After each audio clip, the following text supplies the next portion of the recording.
stripes and bright stars through the perilous fight, o'er the ramparts we watched were so gallantly streaming, and the rockets' red glare, the bombs bursting in air, gave proof through the night that our flag was still there.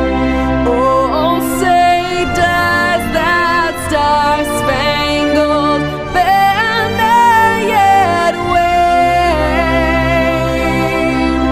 o'er the land of the free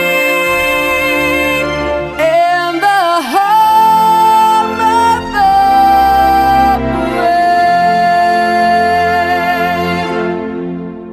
brave. Greetings, dear viewers. We are happy to welcome you at the online conference, Global Crisis USA. Our ancestors founded a free country for us so that we could live a decent and happy life. And they succeeded. It is prosperous, free, just, united, and most beautiful.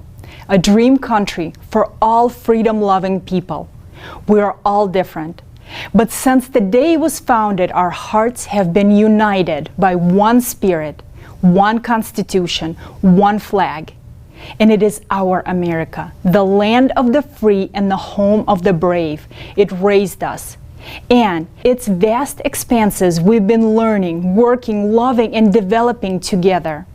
How is it that in one day we began to live worse than the countries we used to send financial aid to?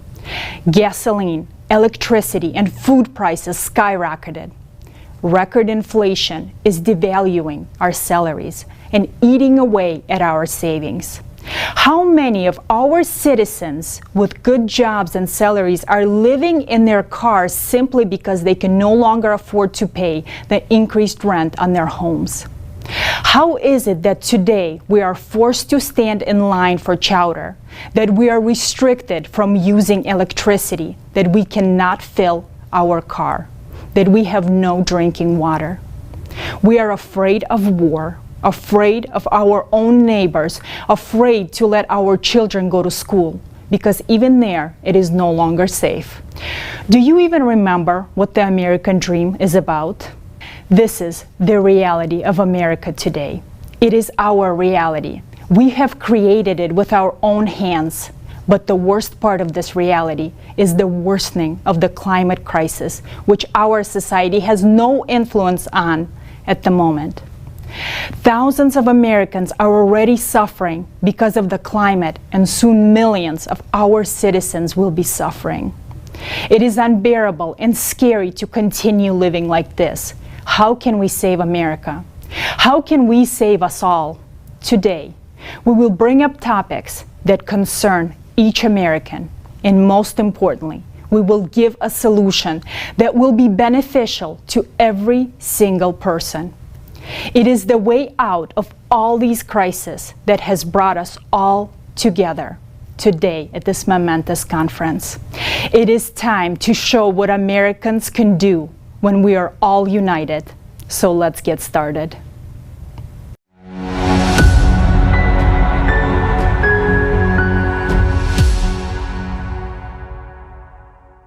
We are witnessing a time when our country is falling apart. We are more divided than ever before. Our economy is showing alarming signs. The character traits that Americans are so proud of, such as respect, mutual help, and humaneness, are becoming few and far in between. Problems with education, healthcare, mass shootings, political unrest, riots, violence, human trafficking, and climate crisis are just a few unresolved problems that are on the rise, and no one can provide a solution. Until today, we did not see the light at the end of the tunnel. Until today. This event will mark the beginning of prosperous times for every American and for each and every person. We, the American people, deserve to live in safety, peace, and security. It's time to make the American dream a reality for all. I absolutely agree with you, Roy. And our volunteers went out to the streets of American cities to hear the people's voice. Let's take a look at what concerns Americans today.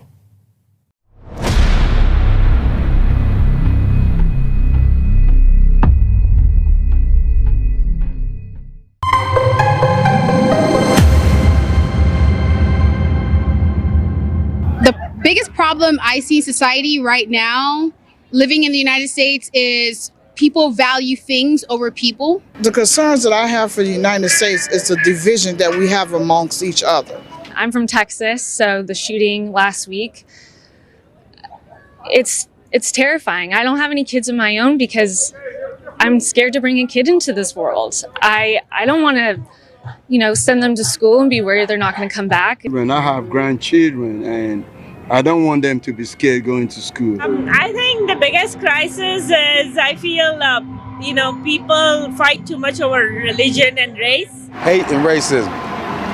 Racism is like an American tradition. I would like, I should say I would like to live the way I want to live. But truthfully, do I think it'll get like that? No, I don't. I don't think it'll get like that due to just the color of my skin.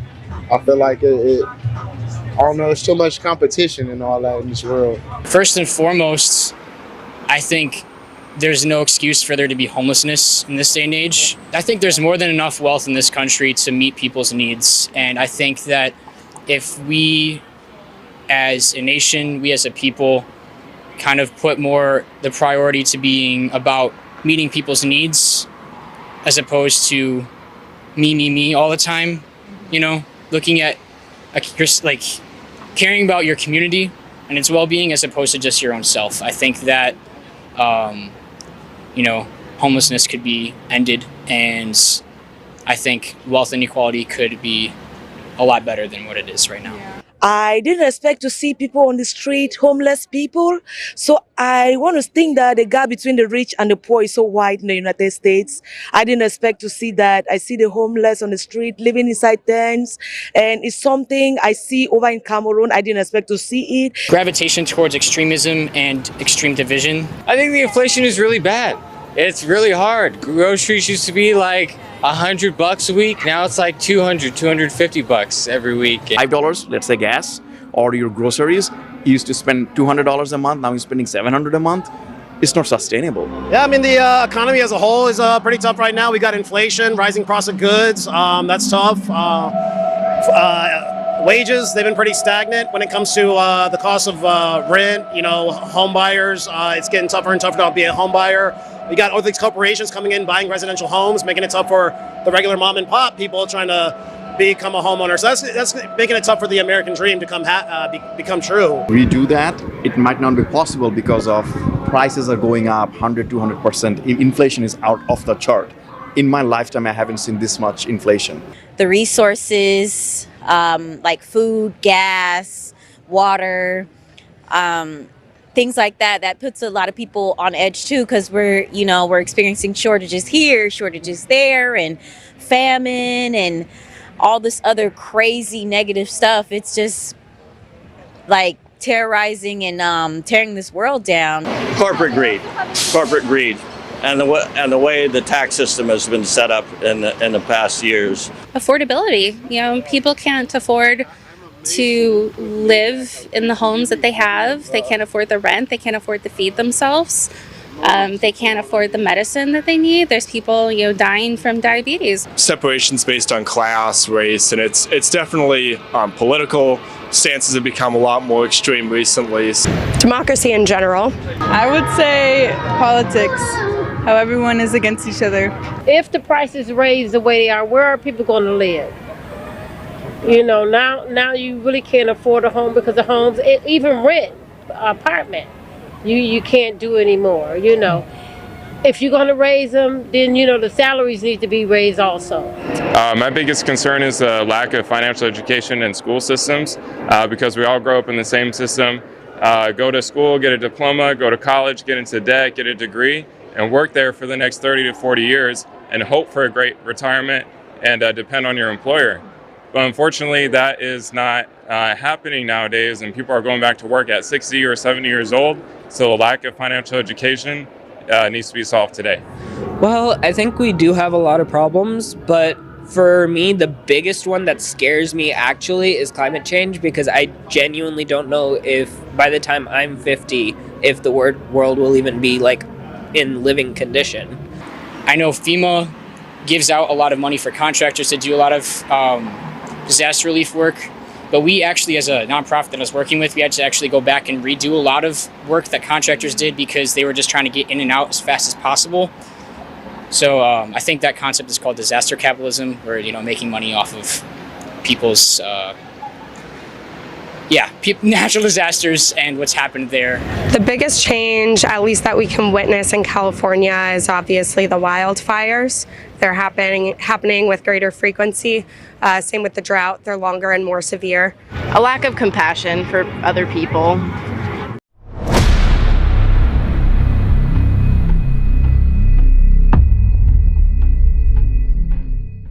You know that things are bad.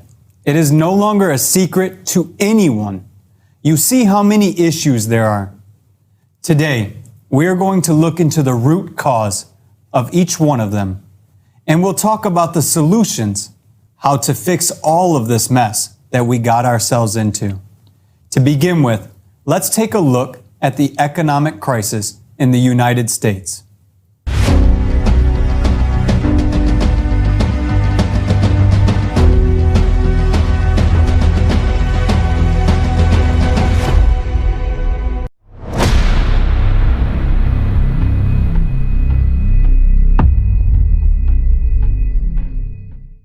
USA 2022, the real state of economy. By early 2022, Americans lost $500 billion of personal wealth. The steady growth in wealth was replaced by a steep decline. Poverty rate. According to Business Insider, in March 2022, the number of children living in poverty was over 17%. In just 3 months, from the end of 2021, the number of poor children increased by almost 3.5 million. 1 in 6 children live in families with incomes below the official poverty line. The children poverty rate in the United States remains one of the highest among developed countries. Since the beginning of 2022, the poverty rate has increased from 10% in January to 14.5% in July. Poverty rate in US is much higher and more extreme than in many other countries. This problem is partially being solved by the government. Experts estimate that on average, 59 million Americans receive social benefits each month. That is equivalent to 19% of the US population. If it weren't for social benefits and government support, there would be many more poor people in the United States. Inflation. The US is currently experiencing the highest rate of inflation in the last 40 years. This is a huge blow to the family budgets. We see the ever higher prices for everything from meat and potatoes to housing and gasoline. The cost of the basic basket of goods and services has increased by 11.5%. In July 2022, food inflation in the US reached its highest level since May 1979. This year, food prices are rising every month. Fruits and vegetables cost 8% more. Staples such as bread and cereal have jumped 14%, and butter and margarine are up a whopping 26%. Walmart says that shoppers are swapping lunch meat for beans in the latest sign that inflation is roiling low-income households. Wage growth has not been keeping pace with inflation. With the money we have today, we can buy less and less. Rent growth. Rents continue to rise at the fastest pace in decades, making housing costlier than ever for many Americans. People with the low wages suffer the most from this trend. In 2022, the situation worsened. According to Rents.com monthly report, the median price for renting a one-bedroom apartment in August 2022 was $1,769, and for a two-bedroom apartment, it was $2,105. This is 38% more than a year ago. Now, fewer people can afford to rent an apartment. The situation is aggravated by the fact that rents have moved up in parallel with rising home prices. The median home sales price rose nearly 17% last year to a record $346,900, according to the National Association of Realtors. Rising housing costs, combined with persistent inflation for basic necessities such as gas and food, left more Americans newly homeless and millions more fearing they soon lose their homes. We are in a very precarious moment where the cost of living is going up so quickly through the price of gas and food and rent that more people can't afford a place to live anymore. All these factors contribute to exacerbating problem of homelessness. Exacerbating problem of homelessness. Homelessness in America is a sign of a deep crisis. Today, shelters across the U.S. are reporting a great increase in the number of people seeking help. The waiting lists have doubled and tripled during the last months. Now, homeless people are living in temporary shelters or staying overnight in places not meant for living. A lot of people are living in tent camps, which are appearing in parks and other public places. In January 2020, there were more than 580,000 people in America experiencing homelessness, according to National Alliance to End Homelessness. The number of people without shelter has increased by 30% since 2015, decimating all efforts taken to improve the situation. Mortgages and debts are on the rise. Inflation, rising prices, a difficult situation are pushing Americans to take out more and more loans. In 2021, consumer credit debt in the US reached almost $15 trillion. That's about $93,000 per citizen. Loans for ordinary Americans are rising. Fighting inflation makes them even more expensive. To fight inflation, the Federal Reserve began to raise interest rates significantly. This slows down the economy, discourages business expansion, and increases the cost of consumer and mortgage loans. If these measures continue, they could lead to job losses, which would automatically lead to the problem of unemployment. Despite the growing crisis and impoverishment of the population, the richest people in the country have become even richer. According to real-time inequality, the wealth accumulation rate of the wealthiest people in the US has increased over the years of the pandemic. The net worth of the richest 1% has increased by a third since the beginning of the pandemic. This led to worsening of inequality in the US in 2021.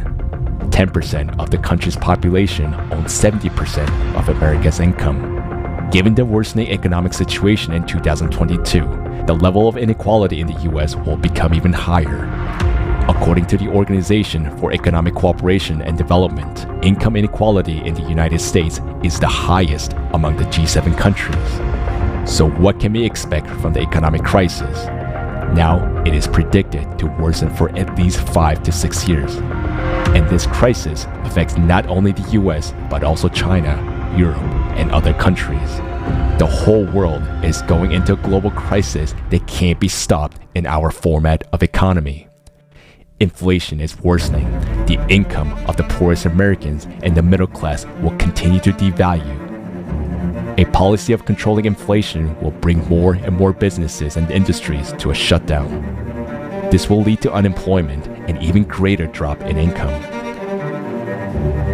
In a situation when a lot of Americans are in debt along with rising rent and housing prices, more and more ordinary people will find themselves on the street without a livelihood, without access to health care, and without opportunity for education for their children. This crisis will exacerbate inequality in the US and around the world. The wealthiest will continue to build up their income and capital, while the poor will become even poorer. Now the crisis is being keenly felt by the lower classes, but very soon it will affect the middle class as well. Now, it depends on the action of everyone whether the US economy will be able to survive this global economic crisis. Our only chance is to implement the model of the creative society and change the principles of the modern economy so that it benefits all people.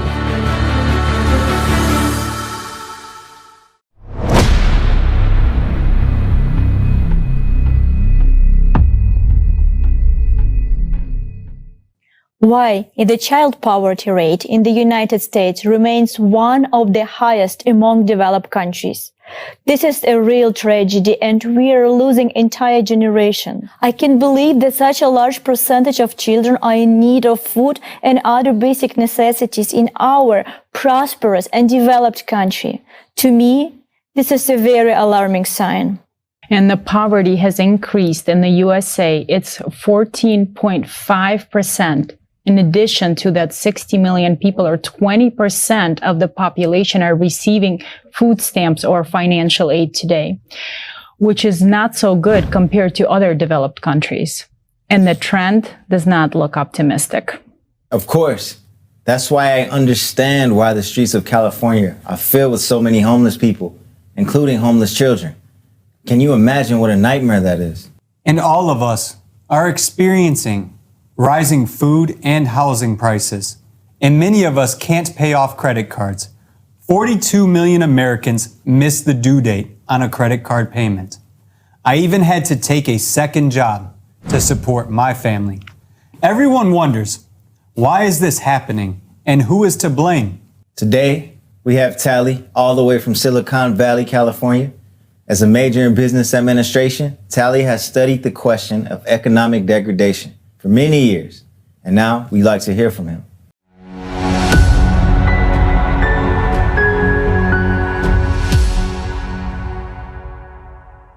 We, ordinary Americans, are trapped in debt, rising inflation, rising interest rates, and ever higher prices for food and real estate. Today, 38% of American families live on less than $50,000 a year. And it is poverty, while 18% live below the poverty line. The middle class, once the backbone of the American economy, has steadily contracted over past decades from 61% to only 50% in 2021. Today, America's middle class has a smaller share of the US wealth than top 1%. Let us look at the reasons for this dramatically worsening situation for most Americans. The biggest factor here, devaluating the income of the American families and terrifying the whole world, is inflation. What has caused such a high inflation rate in the US? Well, the number one factor is the growth in the amount of money being printed, which outpaces the supplies of goods and services. When the world faced COVID-19 pandemic in 2020, the US economy started to fall into a crisis. Government decided to support the households and businesses during this period and allocated $5 trillion for this purpose. And this amount was simply printed by Federal Reserve System in year 2020. It equals to 20% of the whole US GDP, which was the key trigger for the inflation. The second factor was the rise in the production cost due to breakdown of the logistics in the whole world. This has led to higher prices for the most goods and services. So disruption of the supply chain due to closure of airports and borders, as well as restricted transportation, has increased the cost of many goods. And the third factor that contributed to the inflation was the model of the modern economic system. The world economy is rapidly growing and becoming globalized, so the interconnections between different countries are becoming more and more complex. The market model that once was accepted by our world is no longer doing its job and creating growing number of problems for everyone, nations, businesses, and all of us. The Great Depression showed that market economy does not do its job in pure form. For a while, with help of government regulations, this model was somewhat managing social problems and financial crisis. But then came the different era, globalization. All countries are now dependent on each other, and turbulence in one country affects the whole world. No country can individually cope with a huge number of the extreme factors affecting its economy. So we need to take a look at this new solution. How do we fix this system and how do we create conditions for the globalized rapid development while we have AI developing and the global crisis threats are facing all of humankind. We need to combine the efforts of businesses, politics, and science and create another model of the world economy which will meet these challenges. The exactly one that brings benefits to all countries, businesses, and people. And such concept is being developed within the Creative Society project. This concept proposes a universal basic income that would satisfy everyone's basic needs, which is again turns on and stimulates purchasing power and growth of businesses and industries. The Creative Society model puts forward a predictable, stable, world-planned economy with no inflation, tax minimization, no duty fee, and no interest loans for businesses. The Creative Society is a model that overcomes divisions and dependencies of power and money and creates beautiful new world where human life has the highest value.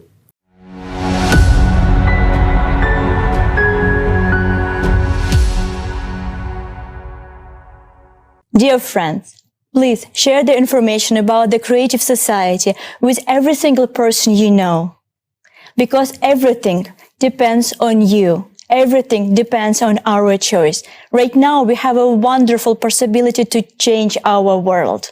And only step that we need to take right now is to share the information and let every single person know about that possibility to change our world for the better.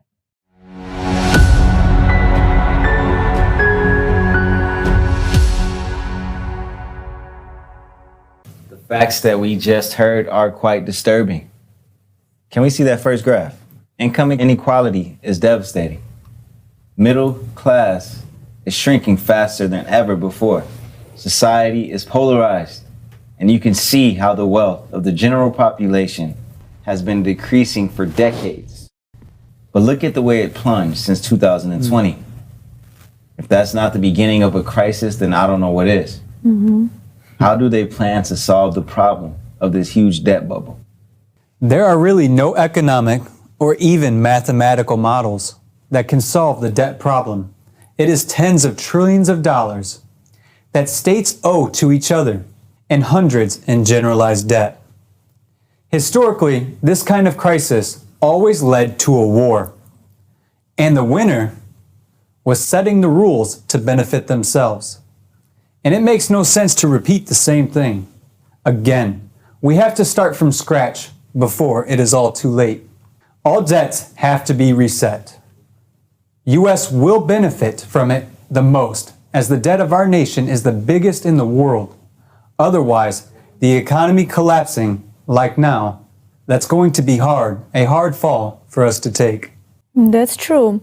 Jason, so what do you think? So can we hear more about the solution?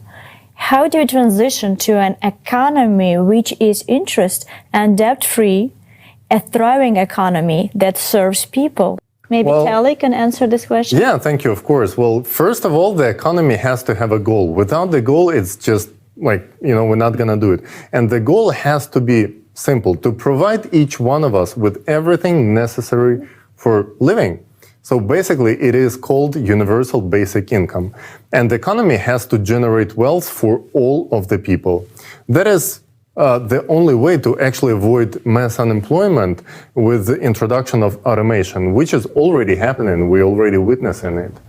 And we can take the best practices from big international corporations and see how they operate and generating profit for their stakeholders. There is no corporation basically in the world which could do business without the plan. And even if you take a small bakery store, they cannot do business without the plan. But we somehow think that invisible hand will figure it out on the world market. That's not working, and it's proven to be a failure. So that is the only way to avoid underproduction and overproduction, to have a plan. And we know how much our ecology is suffering from overproduction, by the way, these days. So yeah, I think first of all, we have to set a realistic goal for our economy. But does a universal basic income mean that people will stop working? Good question. Yeah, that's actually a very good question. People think if we're gonna have universal basic income, everybody gonna stop working. But of course not. Like, for example, would you stop making music or doing your business only because you met your basic needs? No. Yeah, I think so too. Nobody would stop doing what they love just because they covered basic needs. And this is just ridiculous to even think so. People always want to do better, and better than just basic level, right?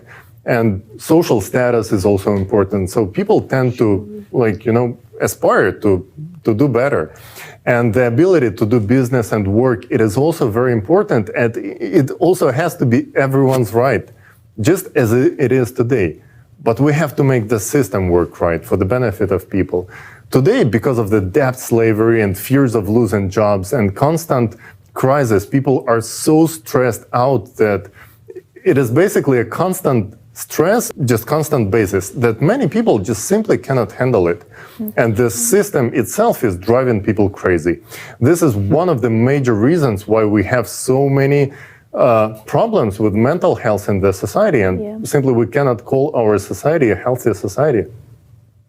Agree. Thank you, Tali. And the economic decline also brings a lot of stress and instability into our society. And another topic that I wanted to bring up that's very close to me is mass shootings. And today, this is a huge, huge concern, not only for people, but for parents, for citizens, for all Americans, because that is one of the main topics that talked about today. And unfortunately, today we also see that the solutions that are being provided are not going to solve anything. Whether we take the guns away or whether we keep the guns, we still need to have another solution. So we would like to hear more about this topic, and maybe we can watch a video to see what can we do as a society to keep our kids safe.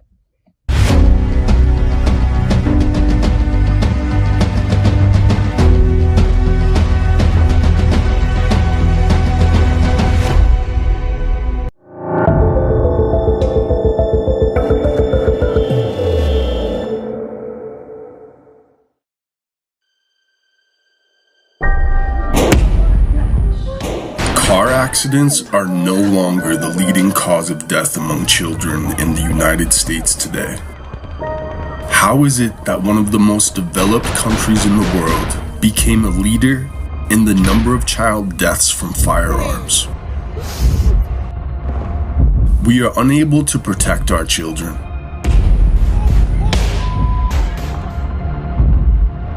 From 2019 to 2020 alone, the number of such deaths increased by 33%. This number keeps rising. More than 4,300 children have died since 2020. Is it normal that no one today can be sure that their child will come home from school alive? There are about 400 million civilian-owned firearms in the United States.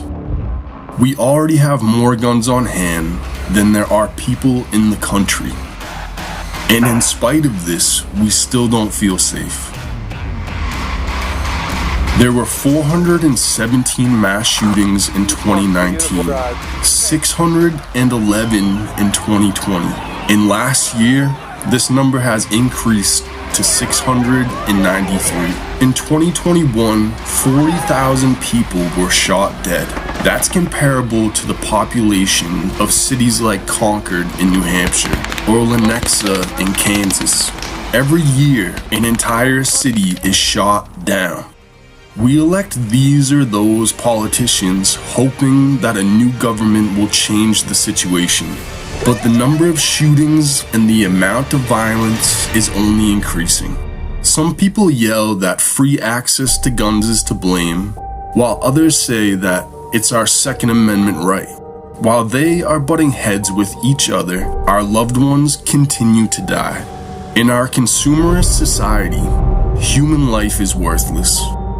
And this is why we are unable to solve this problem. Doesn't this make you wonder about our priorities as a nation? Where is our common sense? Common sense is in building the creative society in which human life is the highest value.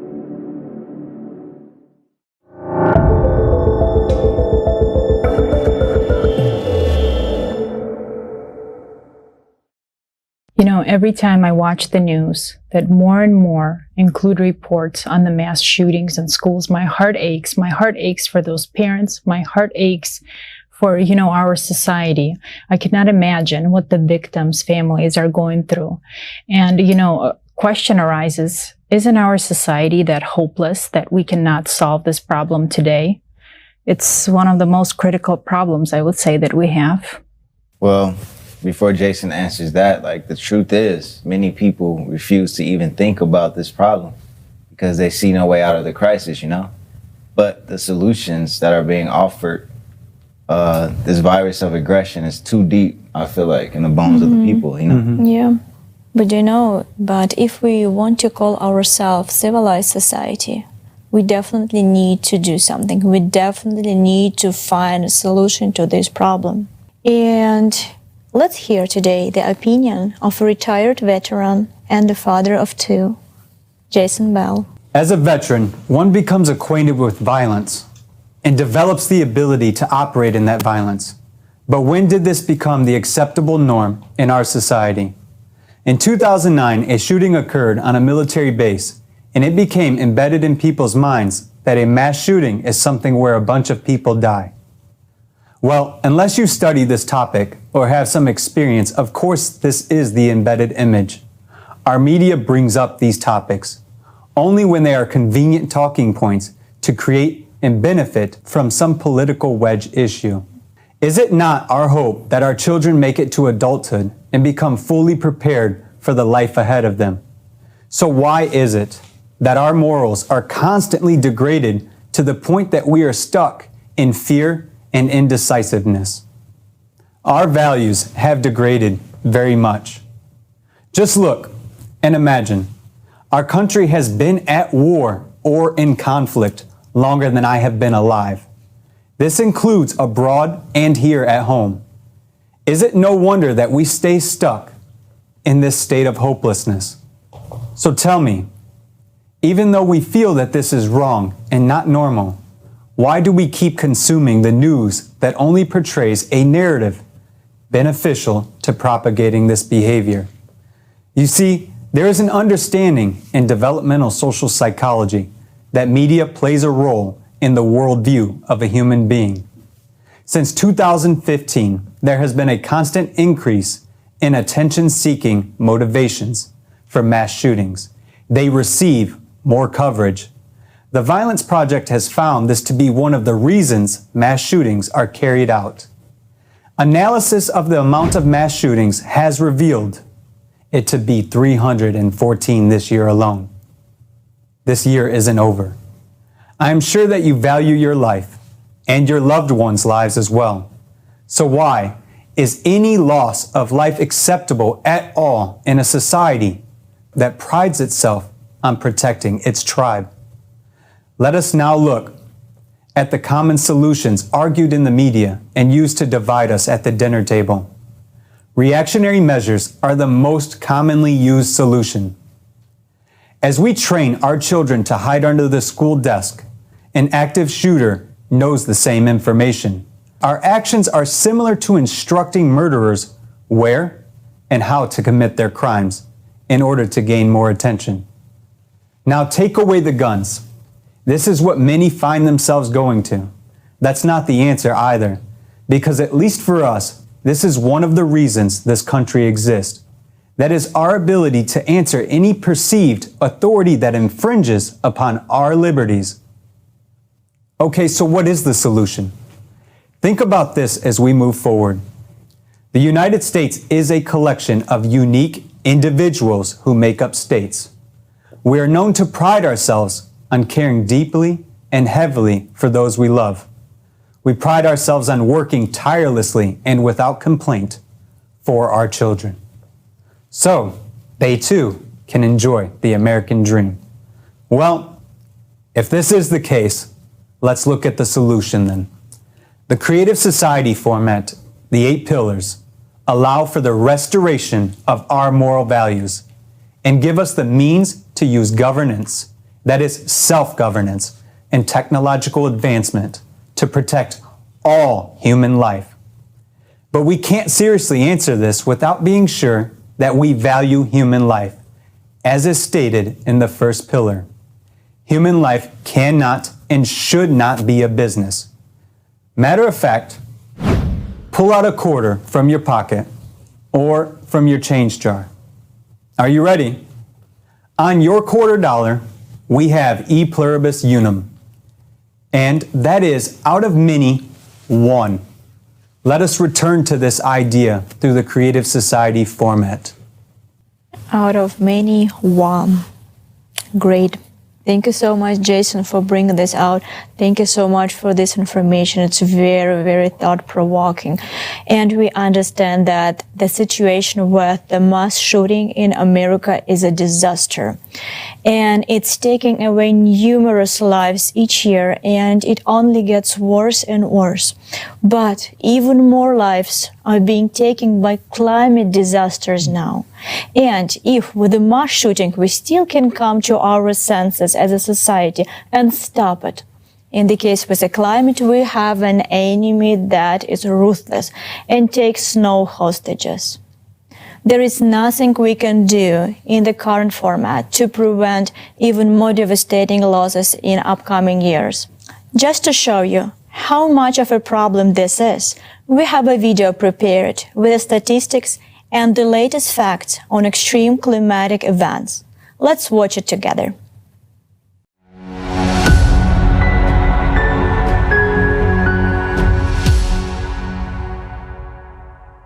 Climate Disaster Monitoring, USA, 2021 to 2022.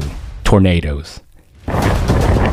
Kentucky, Louisiana, Texas, South and Mid-Atlantic Eastern U.S., Iowa, Texas, Georgia, Kansas, Central U.S., Texas, Iowa, Michigan, Ohio, West Virginia. Let's go.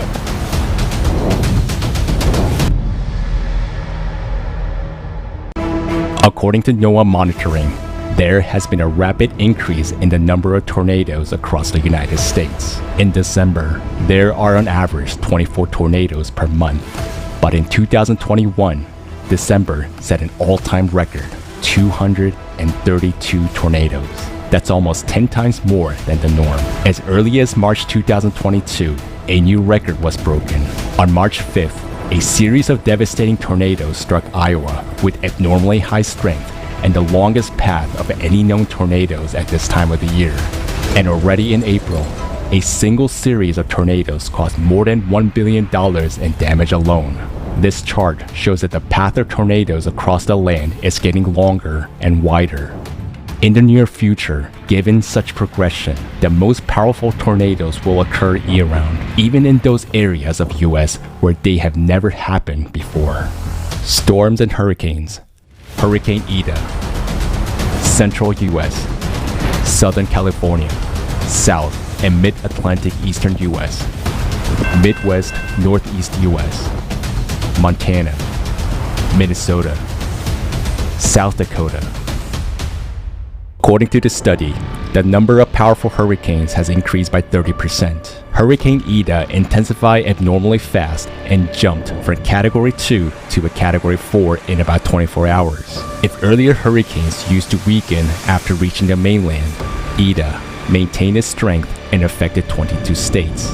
Ida became one of the most expensive hurricanes in US history, with at least $75 billion in damage. The number of convective storms that have caused more than $1 billion in damage is growing at an unprecedented rate. Between 2000 and 2010, 34 such storms occurred, and in the next 11 years, there were already 93.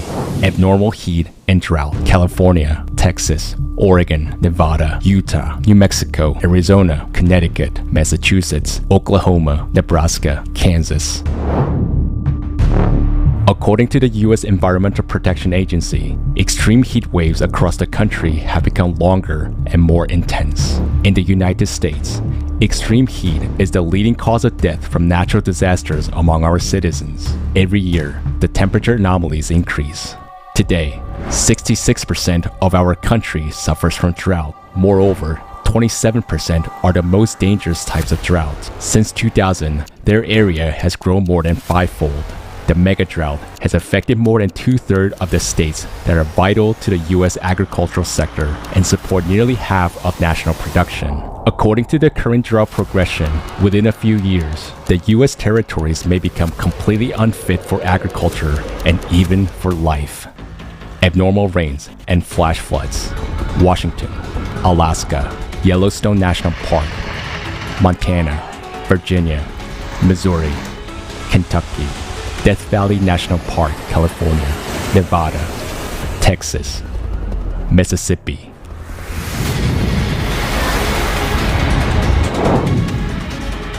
Within days, mega droughts are followed by mega floods. The Death Valley is the most arid place on the planet where rains are exceptionally rare. This July, a year's worth of rain fell here within just one morning in St. Louis, Missouri.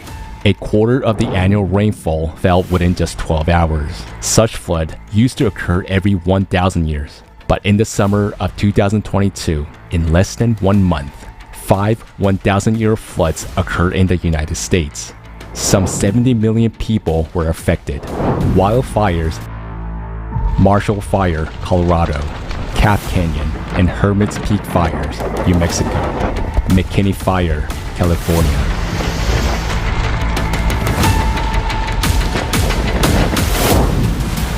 This year alone, wildfires in the US have already burned 160% more land than the 10-year average. As of August 30th, the damaged area was more than 7 million acres, the equivalent to the area of the state of Massachusetts. Almost half of all the area affected by fires is in Alaska. The northernmost state is experiencing the largest wildfire season in its history. Wildfires in the US have become not a seasonal threat, but a year-round danger. Only 50 years ago, there was no such thing as megafires, while in 2021, there were 13 megafires recorded, and dozens more almost reached this area.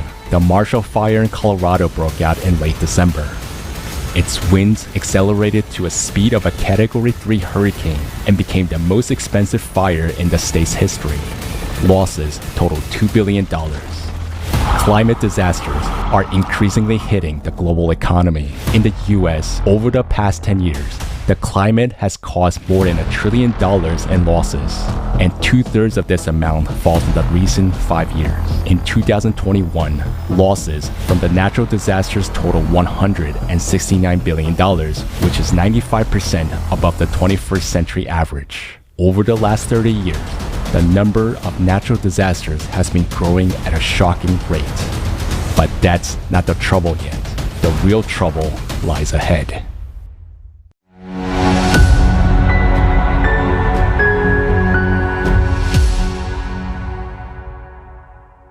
Wow, that footage is shocking, and we are in huge trouble. I had no idea that so many disasters have occurred in the United States in that short period of time. This really proves that we have a problem with the climate, and it's a much bigger problem than any of us imagine.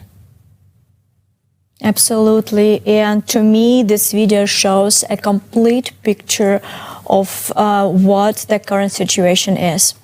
And while our friends from the West Coast are suffering from the droughts and lack of water, here on the East Coast, we are drowning in floods and surf torrential rains. And of course, we understand that climate disaster impact the global economy. In the US, over the past 10 years, the climate has cost more than $1 trillion in losses. Just think about this number. If last year there were many skeptics who said this is natural warming, which has happened many times before, or there was ones that said, we are fine, our region is definitely not going to be affected. Maybe last year, there were many people like that, but not this year. As we have just seen, this year has revealed the real global scale of the planetary climate crisis. People have seen it with their own eyes, and many have felt how intensely this global climate crisis is actually aggravating. And right now, actually with us, we have Diana, who's an eyewitness. She witnessed the tornado that happened in Kentucky. And Diana, I would like to invite you, and so that you can share your story with us and with the viewers.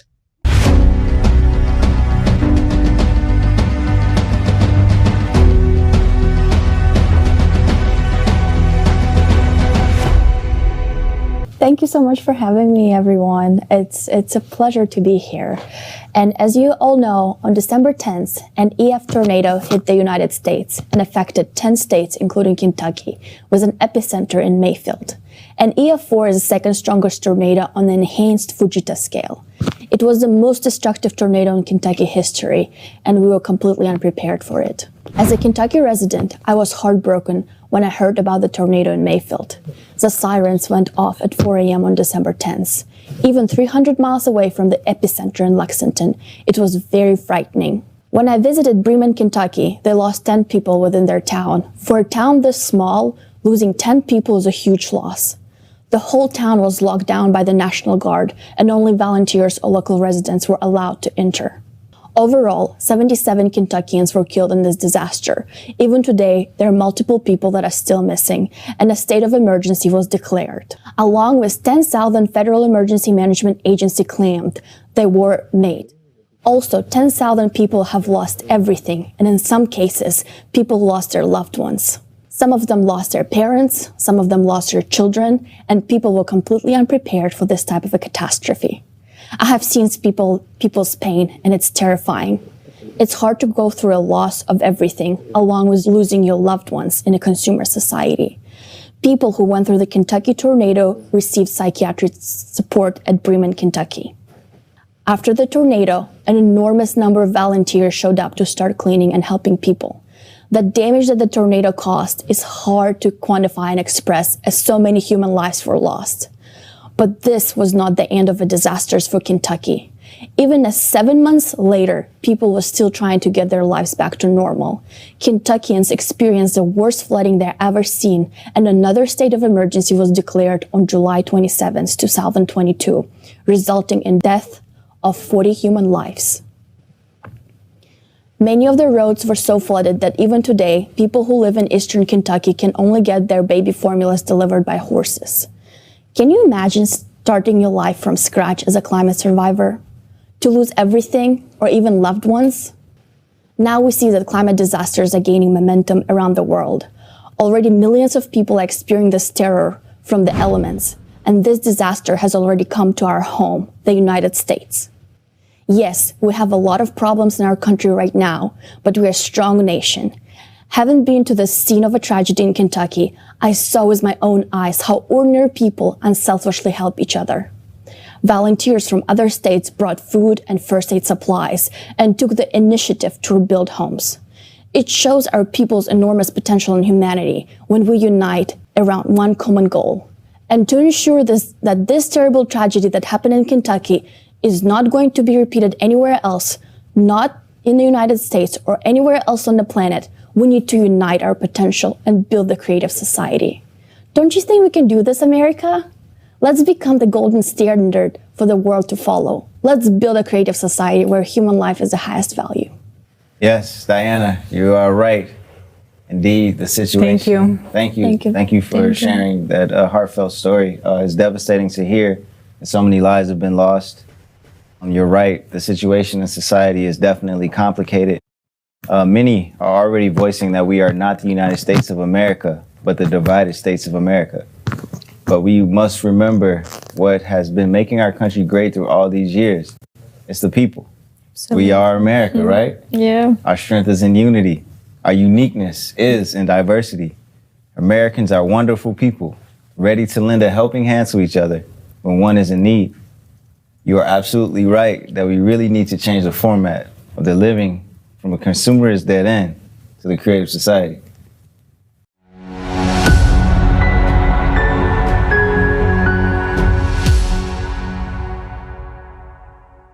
My friends, loved ones, and colleagues, and my fellow Americans. Share this conference with everyone you know. Watch it, discuss it at the dinner table, and importantly, share it on your social media platforms. Because if we don't talk about it, then how can we make a change?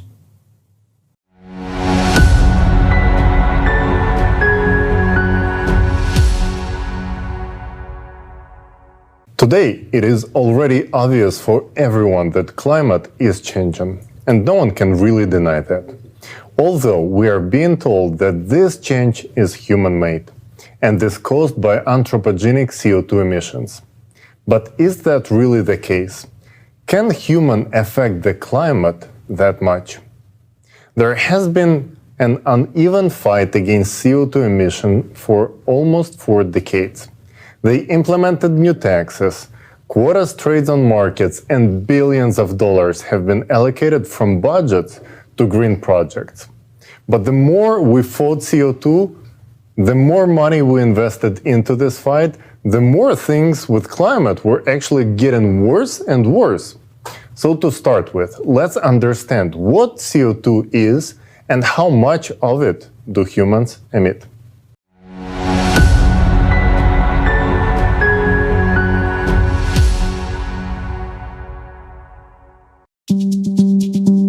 The climate is changing rapidly. Today, we're told that our greatest enemy is anthropogenic CO2. To fight CO2, they tell us to shut down plants and factories, stop heating our homes and filling our cars with gasoline, stop eating meat, and stop showering. We're also told that we should breathe less, stop having children, and generally reduce the human population on the planet. And of course, we should pay more taxes as much as possible. This unequal battle with CO2 has been going on for over 40 years already. But so far, these measures have not been successful. On the contrary, from one climate conference to another, the level of CO2 in the atmosphere only continues to grow, completely ignoring all international rights and norms, as if we're paying for it to grow. Do you even know how much CO2 is actually in the atmosphere? Carbon dioxide is a trace constituent that is critically low in the atmosphere. According to the official data, the level of CO2 is 400 ppm. What does this mean? ppm means parts per million. In other words, there are 4 molecules of CO2 for every 10,000 molecules of air in the atmosphere. But we're told that these molecules trap heat coming from the Earth and warm the atmosphere. But how can 4 molecules trap heat for 10,000 other molecules in the atmosphere? How can such tiny concentration have any effect on the climate at all? Even a school student would understand that they can't. Yes, CO2 is increasing, and no one is denying that. It is known that CO2 has increased from 315 ppm to 400 ppm over the last century, which may seem like a huge increase. But in reality, this increase of atmospheric CO2 is merely 0.008% in terms of the entire atmosphere, or the addition of only 1 molecule per 10,000 other molecules in the atmosphere.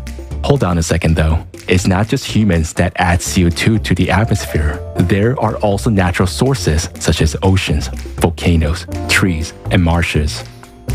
How much CO2 does humanity produce then? Just imagine, the whole world is being taxed for emitting only 1.3% of all CO2 in the atmosphere. How can one make sure of that? You can take the official data on anthropogenic CO2 emissions in all countries, add them up, and compare it with the CO2 content in the atmosphere. Now, the moment of truth.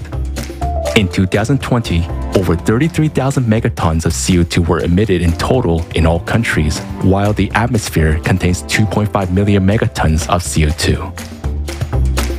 That means, in reality, 98.7% of CO2 is added to the atmosphere by natural sources. even if we stopped all the factories and plants in the world, and even if we stopped breathing, it would result in a CO2 reduction of less than 1 ppm out of 400 ppm by 2050. Meanwhile, disasters are already destroying lives and entire countries for completely different reasons. CO2, let alone humans, has no effect on warming whatsoever. If you look at the data over the past 160 years, you will see that despite all the efforts of humankind to emit more CO2, this gas could not decide whether to heat the atmosphere or to cool it. Similarly, before the industrial age, the planet heated and cooled on its own without any help from humankind. Curiously enough, during the 2020 pandemic, humankind significantly reduced its CO2 emissions. The entire world was under quarantine, plants and factories were shut down, and the air in the cities was cleared of exhaust fumes. However, the concentration of CO2 in the atmosphere continued to grow regardless of the quarantine. And this is understandable. After all, humankind adds only 1 molecule per million of other molecules in the atmosphere. The main orchestrator of atmospheric CO2 is the ocean, since about 95% of the Earth's carbon dioxide is dissolved in its waters. When the ocean cools down, it absorbs gases better, and the concentration of CO2 in the atmosphere decreases. Conversely, heat from the warming oceans is transferred to the air, and only after 11 to 12 months, there is an increase in CO2 in the atmosphere. In other words, the increase in carbon dioxide is a consequence of a heating, not its cause.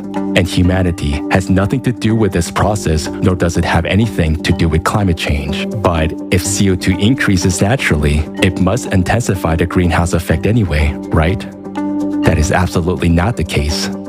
The most important greenhouse gas is water vapor, whose content in the atmosphere is 50 to 100 times more than all the CO2, and is water vapor that creates up to 95% of the greenhouse effect. There is no point in discussing man-made contribution to the greenhouse effect, as it is less than 0.117%.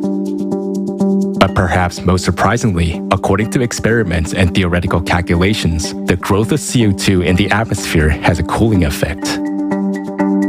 Scientists did a field experiment where they built greenhouses and pumped carbon dioxide into them. And this experiment showed that increasing concentration of CO2 only slows down the heating of the atmosphere. You can conduct such experiment yourself using the materials at hand. You can watch a video of such an experiment using the QR code on the screen. Now, we know that atmospheric CO2 concentrations is so tiny that not only does it not heat up the atmosphere, but on the contrary, it cools it down. Anthropogenic CO2 emissions are negligible and are not able to affect the climate in any way. And another question remains, why are natural sources emitting more and more CO2 today? Ice cores from the last pre-industrial 100,000 years, when there were no cars or factories, contained CO2 concentration that were well over today's 400 ppm, for example, between 700 and 2,500 ppm. For some unknown reasons, however, these data began to disappear from the articles in 1985, which strangely coincided with the establishment of the Advisory Group on Greenhouse Gases that later became the Intergovernmental Panel on Climate Change. But then, another reasonable question arises. What can cause such a significant increase in CO2 if humans are not to blame? Our planet is currently going through a period of global climate catastrophes occurring cyclically every 12,000 years. During this period, due to the changes within the planet, volcanoes and earthquakes become more active, causing magma to ascend and the ocean to heat up enormously. Heating of the deep ocean and awakening volcanoes are causing the concentration of CO2 in the atmosphere to increase rapidly. And this happens every 12,000 years. While they are creating an illusion of fighting the negligible amount of CO2, millions of people are dying, cities are being destroyed, and the number of climate refugees is growing. The only way to escape the escalating disasters for us is to unite in order to build a creative society. Only together can we create a better world for our children and save billions of human lives. Our future depends on each and every one of us.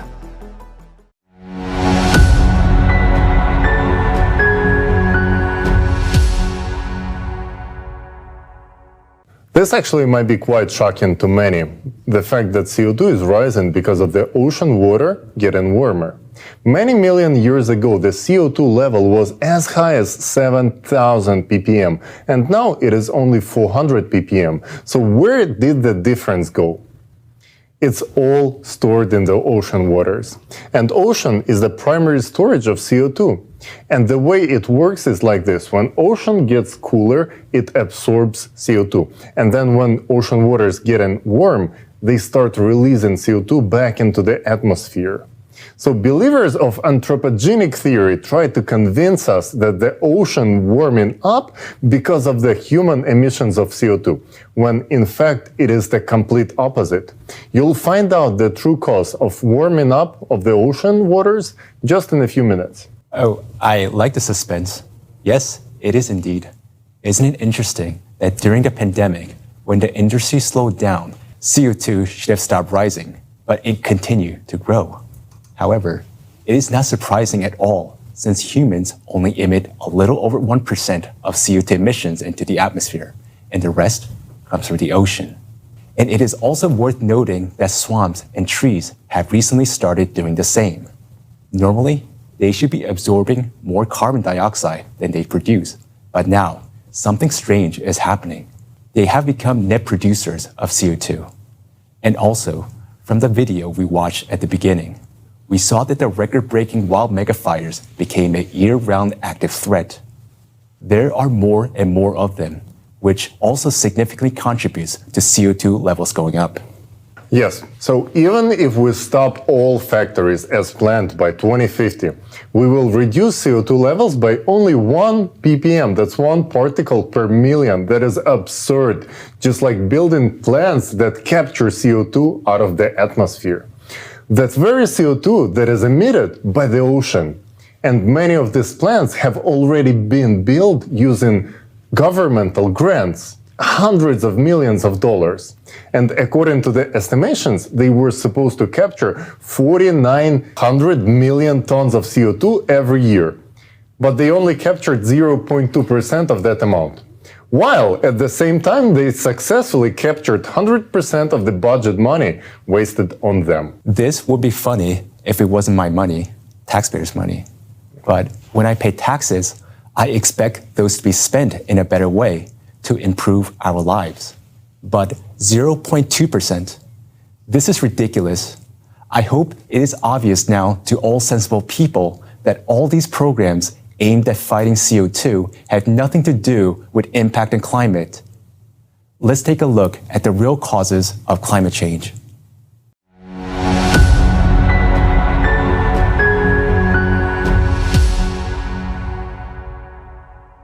One of the well-known signs of global warming is the melting of glaciers. It is no longer a secret that glaciers melt from the bottom up. But why is it happening this way? Let's take a look.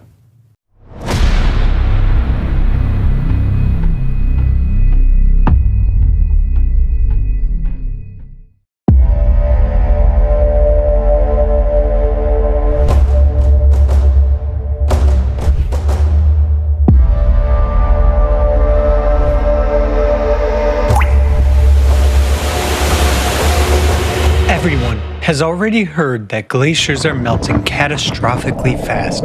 But have you heard about how exactly they are melting? 90% of all glaciers on the planet are located in Antarctica, where they are disappearing the fastest. What is striking is that this is taking place solely in the western part of Antarctica, whereas in the east, record-breaking cold temperatures are being recorded. A logical question arises: why is Antarctica melting only on one side? And the answer is quite simple. West Antarctica has a totally different geology. It consists of thin blocks of the Earth's crust that are separated from each other by large tectonic faults, rift zones. And in these zones, greater amounts of heat are released. For example, scientists from Germany and the British Antarctic Survey mapped the geothermal heat flow in West Antarctica using data from aeromagnetic observations beneath the Thwaites Glacier. They discovered an area where a huge amount of heat comes from the Earth's bowels. According to scientists, this is due to the fact that the glacier lies in a tectonic trench where the Earth's crust is much thinner. West Antarctica is one of the largest volcanic regions on Earth. There are more than 140 volcanoes sleeping under the ice, and they are now much more active than the scientific community previously believed. A team of researchers from the University of Rhode Island discovered a new factor in the rapid melting of the Pine Island Glacier in Antarctica. It's an earlier unidentified active volcano buried deep beneath the ice. Evidence of volcanism was indicated by high concentrations of the helium isotope, which comes exclusively from the Earth's mantle. According to Professor Karen Haywood, geothermal heat from the West Antarctic Rift warms the ocean water. This in turn leads to the acceleration of ice sheet melting.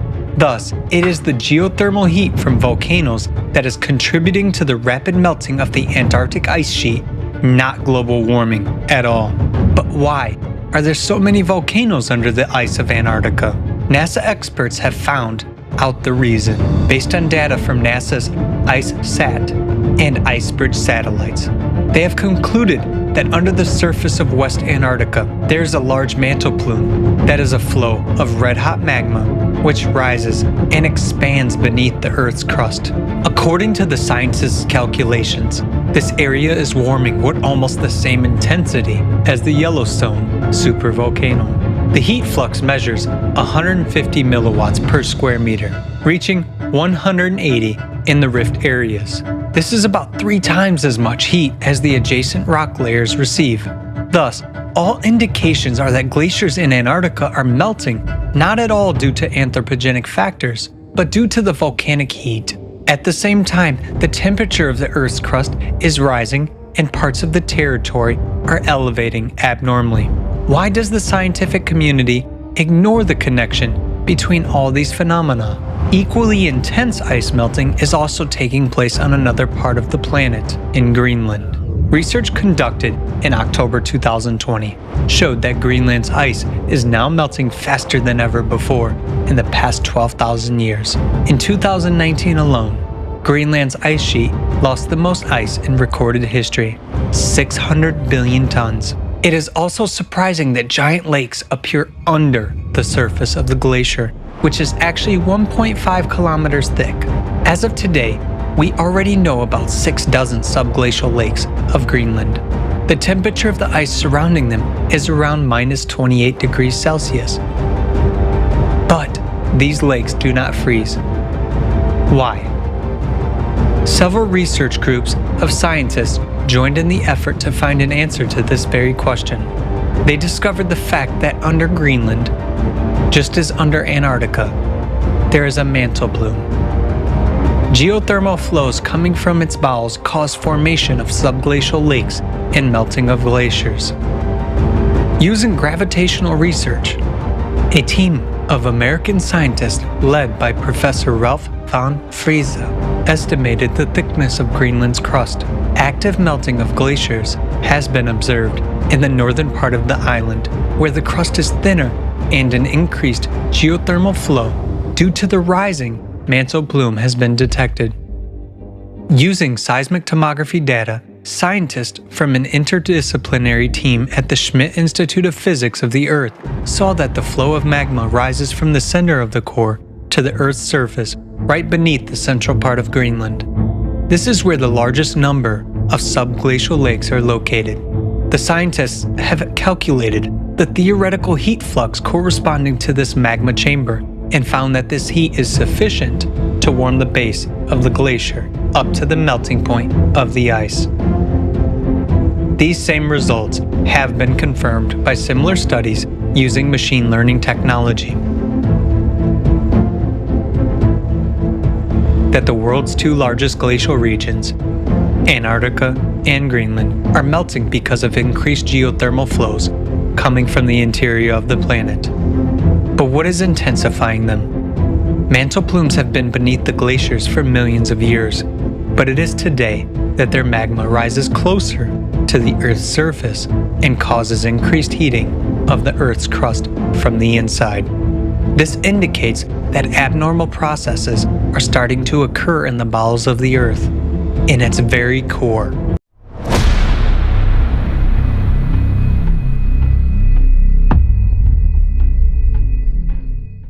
So, it turns out that the magmatic hotspot under Antarctica and Greenland have been under the glaciers for millions of years. But the intense melting of these glaciers has begun simultaneously only since 1995. Exactly. So for some reason, magma under the glaciers began to rise up after 1995 and melt the glaciers from below. Now, remember this year, you will hear it a lot today. Another unexpected fact is that starting from the very same 1995, deep waters in the Weddell Sea, right next to the West Antarctica, has begun to heat up. In the Weddell Sea, the water is hidden at the ocean floor at the depth of more than 2,000 meters. And at the very same time, the upper 700 meters are almost not heating up at all. And this is not surprising. After all, the Weddell Sea is bounded on all sides by volcanic structures that are currently active. Yes, so the Weddell Sea has been heating up since 1995, and this is caused by the rise of magma. Today, the heating of the ocean floor is not only happening in the Weddell Sea region, but also all over the world. And why don't we watch a quick video on that as well?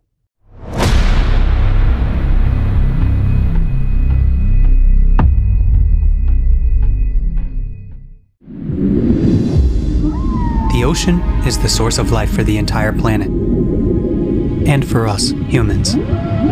But it ceases to be the source of life. It is about to become the source of our death. Just think about it. Ocean warming has increased by 450% in just 30 years. According to scientific estimations, for the ocean to heat up at today's rate, it would take as much energy as would be released if 7 atomic bombs dropped on Hiroshima would explode every second for a year. The direst fact is that the ocean is heating not only on the surface, but also at depth. A team of US researchers has found that the average depths of the ocean warmed 15 times faster over the past 60 years than they had been warming over the previous 10,000 years. And this progression is accelerating every year. At the moment, science has no explanation where this amount of heat comes from. The only theories being considered are that the oceans are warming from the sun and from human emissions of the greenhouse gas CO2. But they can only explain heating of the upper layers of the ocean to a depth of up to 200 meters, because sun rays do not penetrate deeper. The water can be maximally heated by the sun up to 700 meters as a result of agitation. How can we explain the numerous facts of warming of the deep ocean layers? Think about it. How much energy does it take to heat such a volume of water as the world's oceans? We already see examples of such anomalous heating everywhere, not only on the bottom, but also on the surface. At the end of 2013, a huge area of unusually warm ocean water, about 1/3 the size of the United States, formed in the Gulf of Alaska, and it began to spread. The water temperature in many places exceeded the norm by 5 to 6 degrees Celsius. National Geographic dubbed it the blob that cooked the Pacific. Nick Bond, state climatologist for Washington, named this phenomenon the blob. The appearance of such anomalies began to suddenly become more frequent. There is something common that unites the places of formation of all these blobs. These are geologically active regions with a young, thin crust, with active underwater volcanoes, cracks, and deep crustal fractures. These are places of the most active output of hot and fluid magma. The ocean is called the kitchen of weather. The warming of its waters already enhances catastrophic typhoons and hurricanes, which annually claim thousands of human lives. The unprecedented heating of the ocean suggests that the ocean is already exhausting its ability to contain the energy trying to escape from the bowels of the earth. And when magma reaches the denser and thicker rocks of the continental crust, which on average is 2 to 3 times thicker than the oceanic crust, then the processes of cascading eruptions of land volcanoes will begin, and it will be too late to stop this process or to seek salvation. We must do everything now so as not to regret later on that we didn't do enough to build the creative society.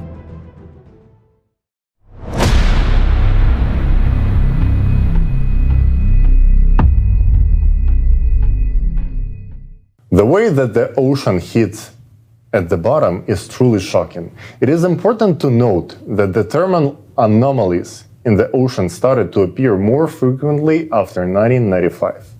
So what happened in 1995, you're going to ask?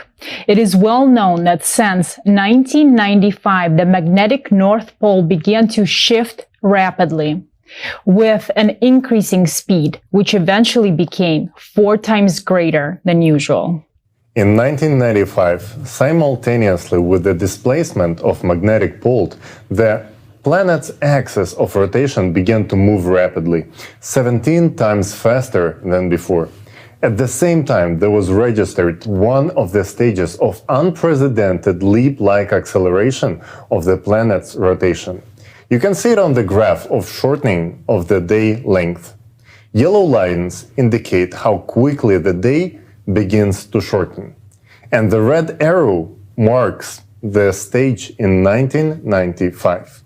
And judging by the trends, the speed of the planet's rotation will only keep accelerating. And all these changes are related to the changes in the rotation of the planet's core, because it is the core that generates that magnetic field and affects the rotation speed of the planet. Now, let's see what has been happening to the planet's core and what has happened after 1995.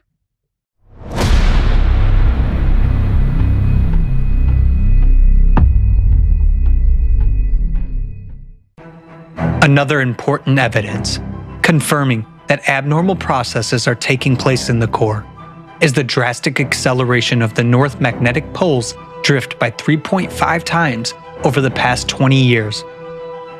Together with the extreme acceleration of the North Magnetic Pole movement, a mysterious anomaly weakens the planetary magnetic field, which protects us from dangerous galactic and solar radiation. Scientists have been able to calculate that the Earth's magnetic field has weakened by 9% over the past 200 years. As a result, an area of weak magnetic field known as the South Atlantic Anomaly has been formed between Africa and South America. Moreover, in the last 5 years, another such area has developed southwest of Africa, and it is actively growing. The electromagnetic field is generated by the dynamo mechanism in the Earth's core, and therefore it is evident that changes in the magnetic field indicate changes in the core. Another proof of the anomalous behavior of the Earth's core is the appearance of a powerful neutrino emission from the bowels of the Earth, which was also registered in the year 2015. An even more anomalous event occurred in the year 1998.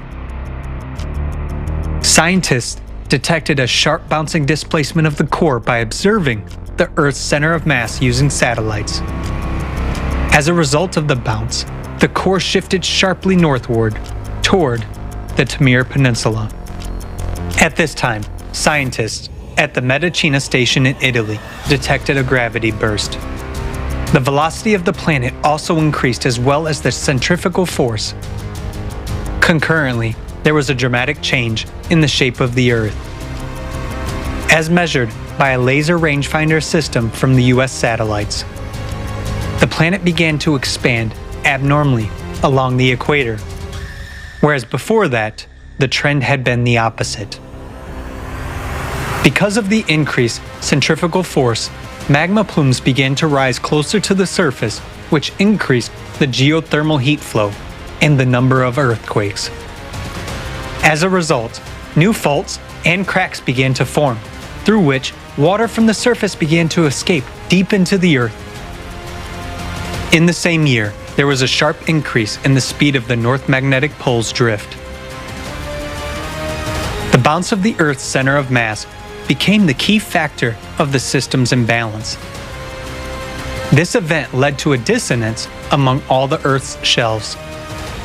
which caused a dramatic increase in many natural disasters: earthquakes, volcanic eruptions, tsunamis, hurricanes, tornadoes, and so on.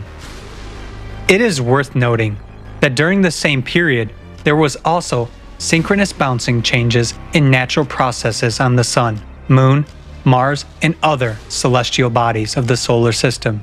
And this also occurred because of the displacement of their cores.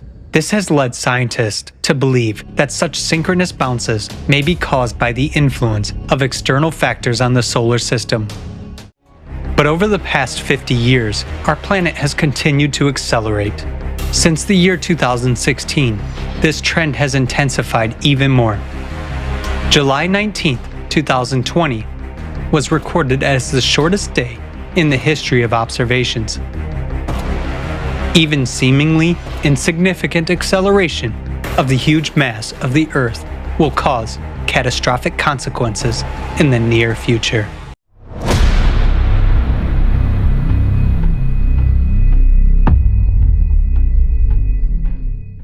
In 1998, there was another shift of the core. Such catastrophic changes in the core lead to acceleration of the planet's rotation and the formation of the Earth's crust. It is important to note that the number of earthquakes at the ocean's floor began to grow precisely because of this. Professor Arthur Vitorino of the Maryland Institute has discovered unprecedented increase in seismic activity along the borderlines of thin oceanic plates in the middle of the oceans that began in the very same 1995.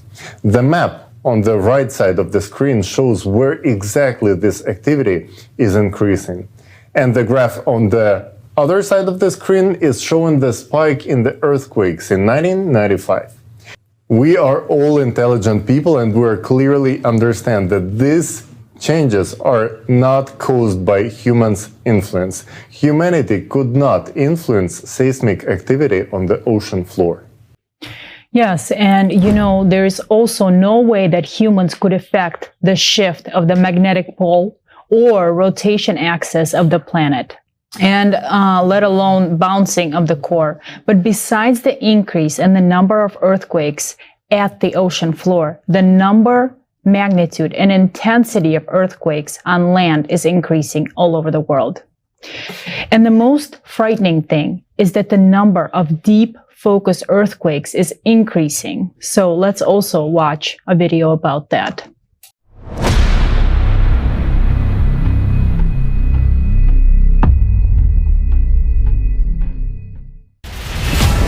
Earthquakes and volcanoes. The power of the Earth's interior manifests itself unpredictably on the surface, causing colossal damage and destroying all life around. In the recent years, these emissions of planetary energy have been growing exponentially in gigantic leaps. Something inexplicable has started to happen. In 2015, a record-breaking earthquake was registered near Japan at a depth of 751 kilometers. This had never been seen before, and indeed was considered impossible by the scientific community. Earthquakes were thought to occur only in the Earth's crust and upper mantle when blocks of lithospheric plates break and shift. At great depths, matter is more malleable and does not behave like brittle glass, but rather like plasticine. There is nothing breakable there, but earthquakes do happen, and that is a fact. The horrible part is that their number and magnitude are increasing.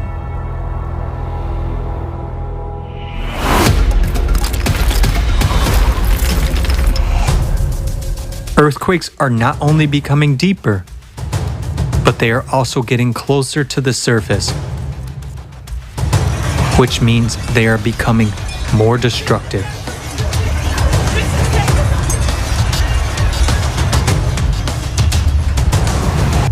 Today, more and more of them are concentrated at a depth of about 10 kilometers.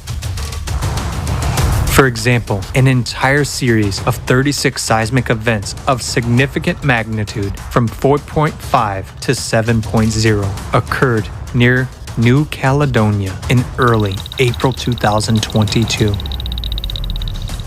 Just one earthquake of similar magnitude and depth in August 2021 in Haiti caused fatal damage and killed more than 2,200 people. The deadly threat is increasingly rising to the surface of the Earth.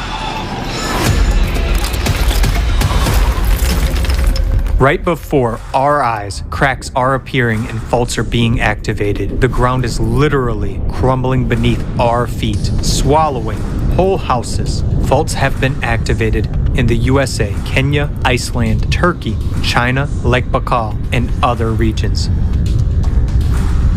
Each of them can cause enormous damage. It is an abyss opening underfoot. The number of observed earthquake swarms, that is, of clusters of rhythmic shocks, is increasing on the planet.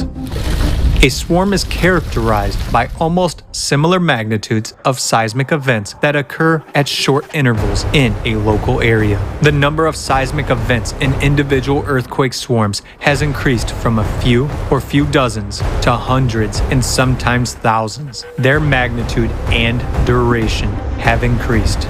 This is due to the intrusion of magma and hot gases into the microcracks of rocks. Swarms are now being recorded not only in fault zones and near volcanoes, but also in more quiet regions. The Palghar region of India, located in a quiet continental region, began swarming with earthquakes in September 2018 and continues to this day.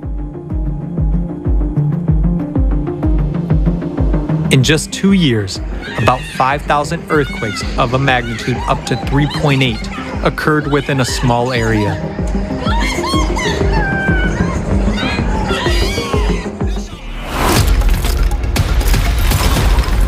And what has been happening since August 2020 and the Bronzefield Strait off of Antarctica has been described by scientists as a huge magma intrusion.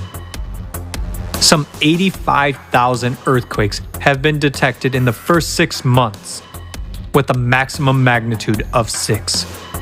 Normally, these processes occur over geologic timescales as opposed to over the course of a human lifespan, said study co-author Simone Czeska, seismologist at the Research Center in Potsdam.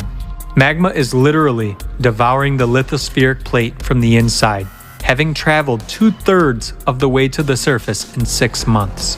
Only 5 kilometers of rock remain before a catastrophic rupture occurs. And that is just one example. Similar things are happening everywhere.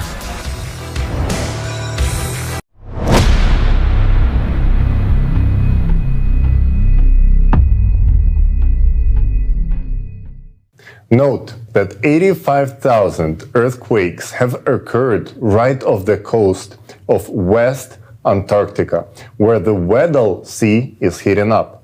Doesn't that alert anyone?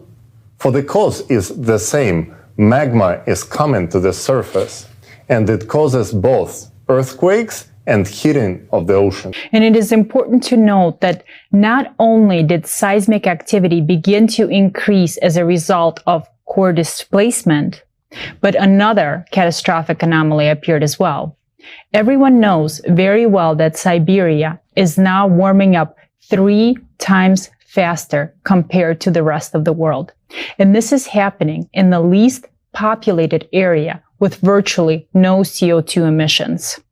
However, in these very places, people have started to witness water boiling in their wells and fires starting to break out from under the snow. Now that is alarming. And look at the trajectory of the direction of the core shift. If you looked at the projection from where the core shifted, it is under West Antarctica towards Siberia. That means the shifting of the core caused 2 waves of magma to rise from the Earth's inside in opposite directions, intensifying the rise of magma, which began in 1995. However, the rise of magma occurs not only in Siberia and West Antarctica. Let's watch a video about that.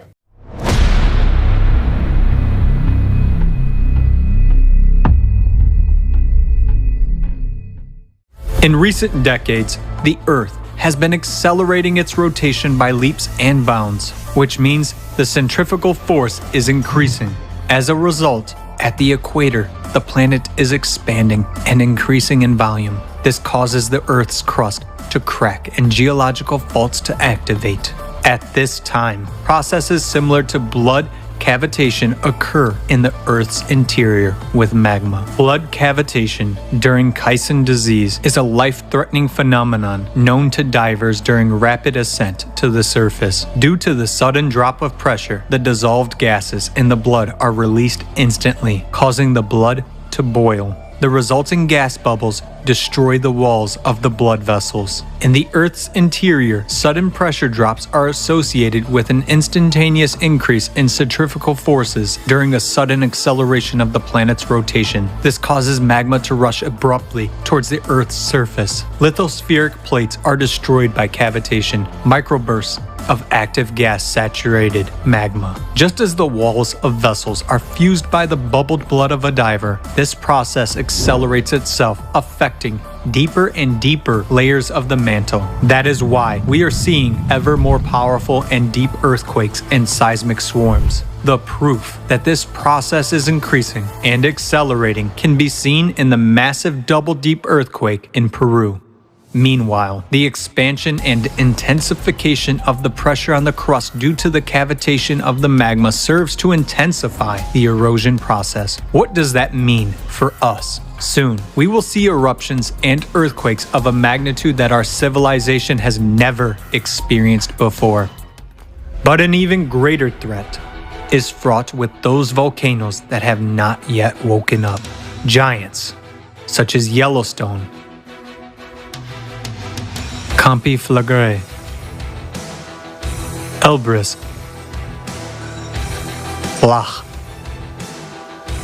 Kikai, are called doomsday volcanoes because the eruption of any of them could lead to the extinction of all life on Earth.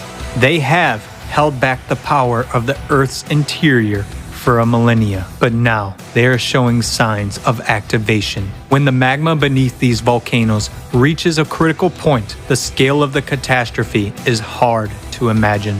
Our planet is splitting apart, yet we are busy with something else.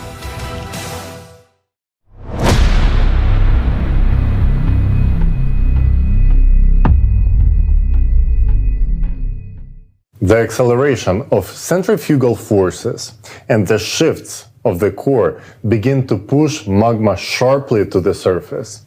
And this has not been happening for millions of years, but this is happening right now. Recall how quickly magma surfaced near Antarctica.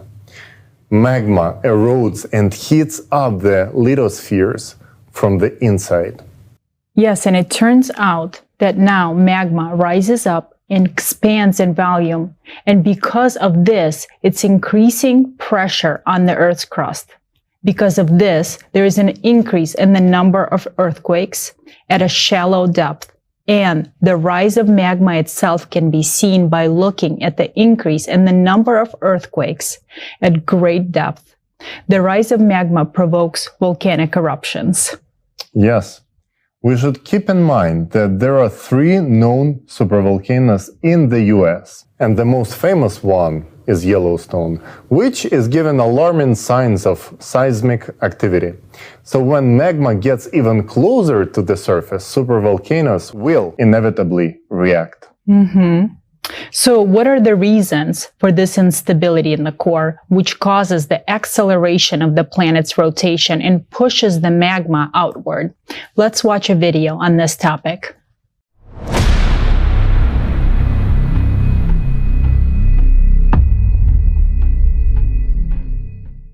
The cycle of terrible cataclysms, which the Earth now has to go through, occurs on the planet every 12,000 years, and it has been described by various researchers in many scientific works and books.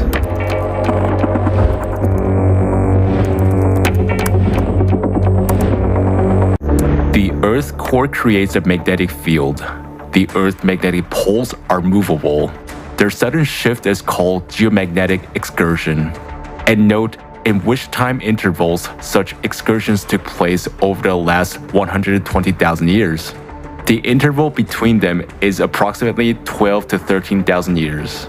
It is shocking that at the same time, there were sharp rises in world sea level, glaciation, and the strongest volcanic eruptions. Each time during such excursions, the magnetic field of the Earth became 8 to 10 times weaker, and this led to an increase in the flux of cosmic radiation. Douglas Vogt, geologist, has analyzed the carbon-14 dating of sediments. The data obtained irrefutably prove that glacial periods have cyclicity of about 12,000 years. You have the Earth's magnetic field reverses, and immediately after that, you have the Ice Age.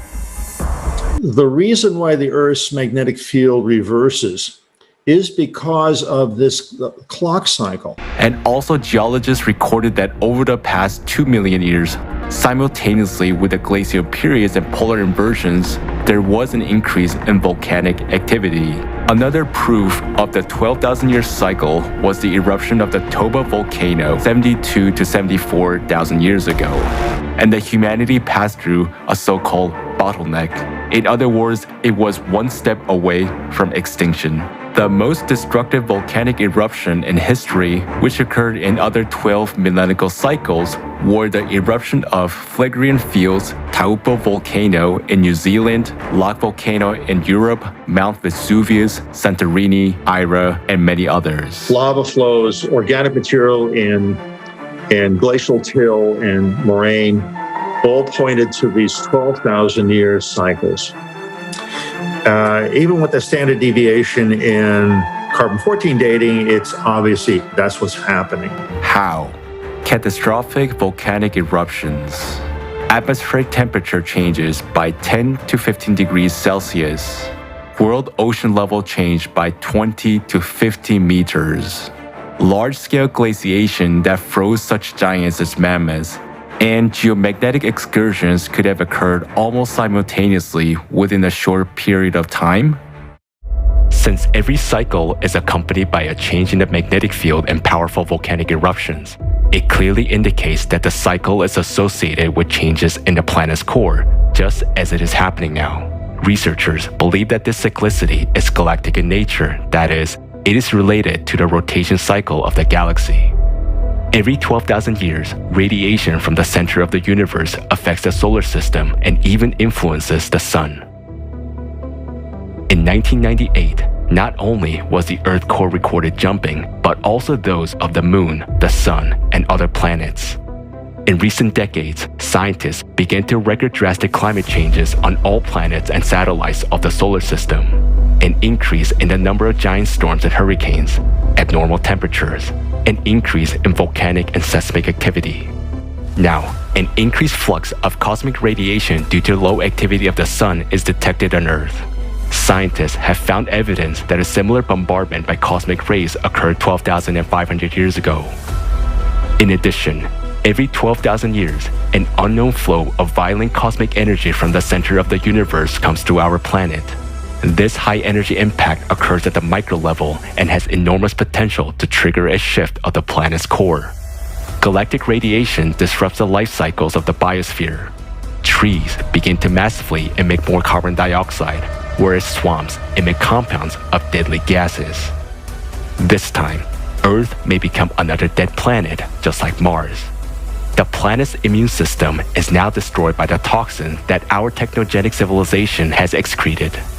The planet's diseased organism might not survive the enormous stresses which cyclicity creates every 12,000 years. Every 24,000 years, disasters are even more devastating since the solar system gets closer to the radiation from the center of the universe. We're now getting into the point of the near interaction. The planet is living its last years, and so are we, if we remain idle.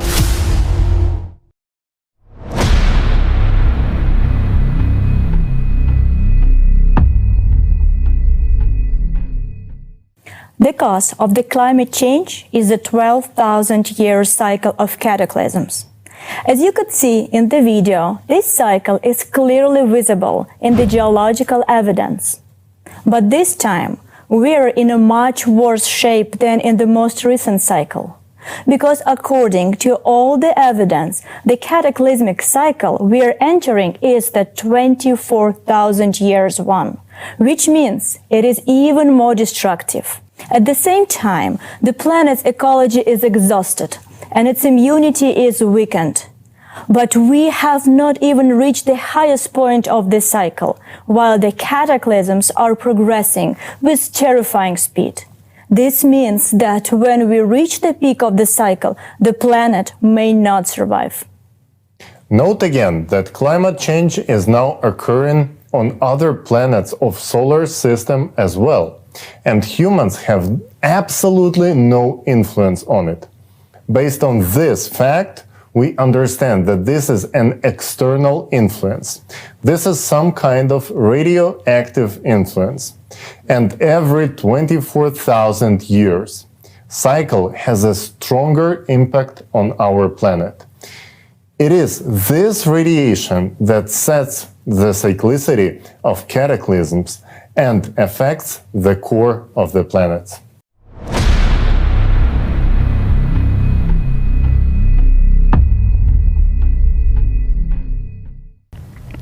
We see that the world is on the edge.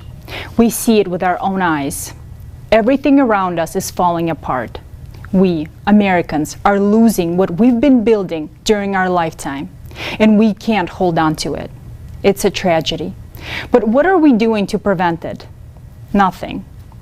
Today, as we face the climate, we are at best only fixing its impact. Have you seen the graphs? Disasters will only keep escalating, and more people will die. And what are we doing? We're just watching, listening to the news and thinking with relief, this didn't happen to me. Isn't that so? But the truth is, by the time we see the tragedy outside of our window, it will be too late to make things right. Tell me, how will you and I be able to make things right when our Earth will turn into Mars? That won't be possible because there will no longer be people left to make it happen. But is it the fate of Mars that attracts us? Is a red, lifeless Earth our dream? No. Every person wants to live, and so the most important thing for Americans to do now is to survive, to stay alive. But we can only survive if we unite. America is a great country, but where does the essence of greatness of America lie? Is it in the territories, in the soil, or in those who are controlling it? No. America's greatness is in its people, in us, Americans. If there are no Americans on American soil, will there still be an America? Ask yourself this question. And we are heading towards the point where soon there will be no America and no Americans left. Is America's greatness in the nothingness? America means Americans first and foremost. But a true American is the one who always stands up, not only for himself, but for the whole world. The one who seeks to save the whole world. So after all of these facts, any reasonable person would ask, what should I do? And we know what to do. We need to build the creative society. Our only chance of survival is to build the creative society, not just in America, but all over the world. After all, it is impossible to save a particular individual country when the whole world is collapsing. We Americans must set an example to the world and unite, forgetting all strife. Gone are the times of strife, conflicts, wars, personal gain and clan ambitions, and all the other things like that. These times are over. Yes, things are still progressing by inertia, but at this rate soon there will be no one left. So in order for us to save our lives, we will need to change.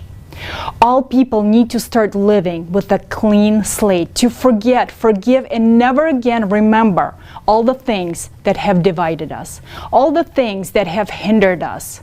We have explored many options, and nothing but the creative society can save us. Any other path leads us to certain death.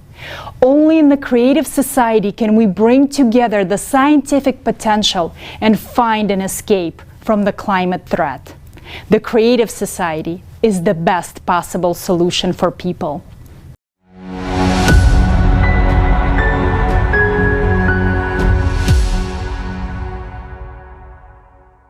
We can find this solution because there is always a counteraction to any action. A high energy flow is approaching our planet, and we can put up a defense if we understand what kind of force and in what capacity we should counteract it with. It is necessary to unite all honest, conscientious researchers from various fields of science, technical experts, engineers, practitioners, and theorists who are ready for new discoveries because the task is multidimensional and multi-level. It is necessary to set one common goal at the level of all countries, to provide scientists with funding, access to advanced technologies, and truthful statistics of climatic and geophysical services. Even with our current technology, it is quite possible to counteract cosmic radiation. If the goal is one and society prioritizes preservation of civilization in every human life, then humanity will be able to find a solution on how to manage this high energy flow. But we have very little time to find the solution. It is possible to unite the scientific potential of conscientious researchers only with the absolute support of the entire society and all countries. There can be no place for competition, private interest, and lust for profit. Openness of information for research may be available only in the creative society format, where there is no reason for wars and conflicts. In order to establish such a format of society, unification of all 8 billion people,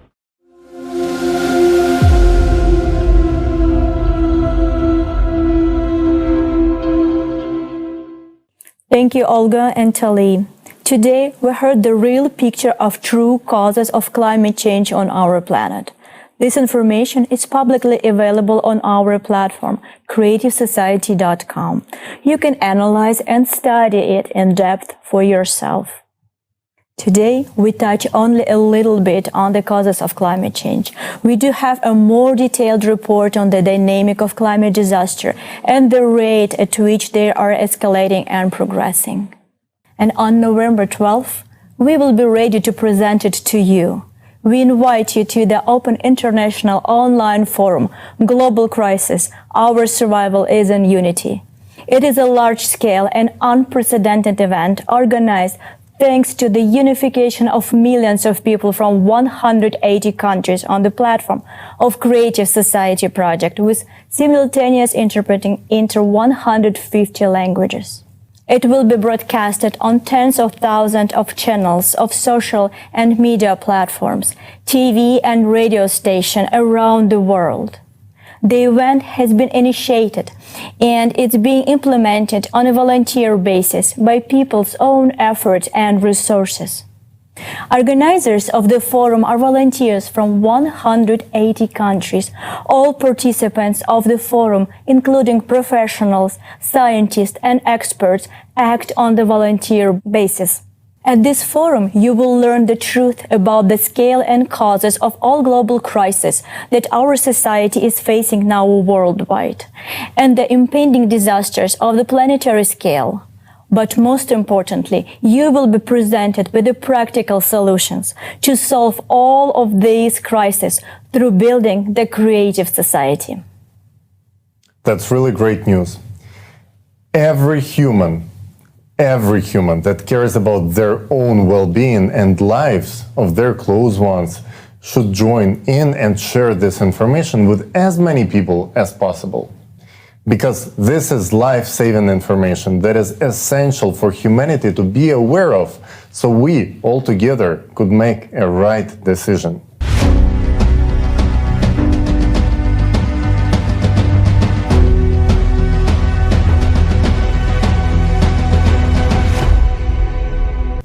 we see how serious the climate situation is.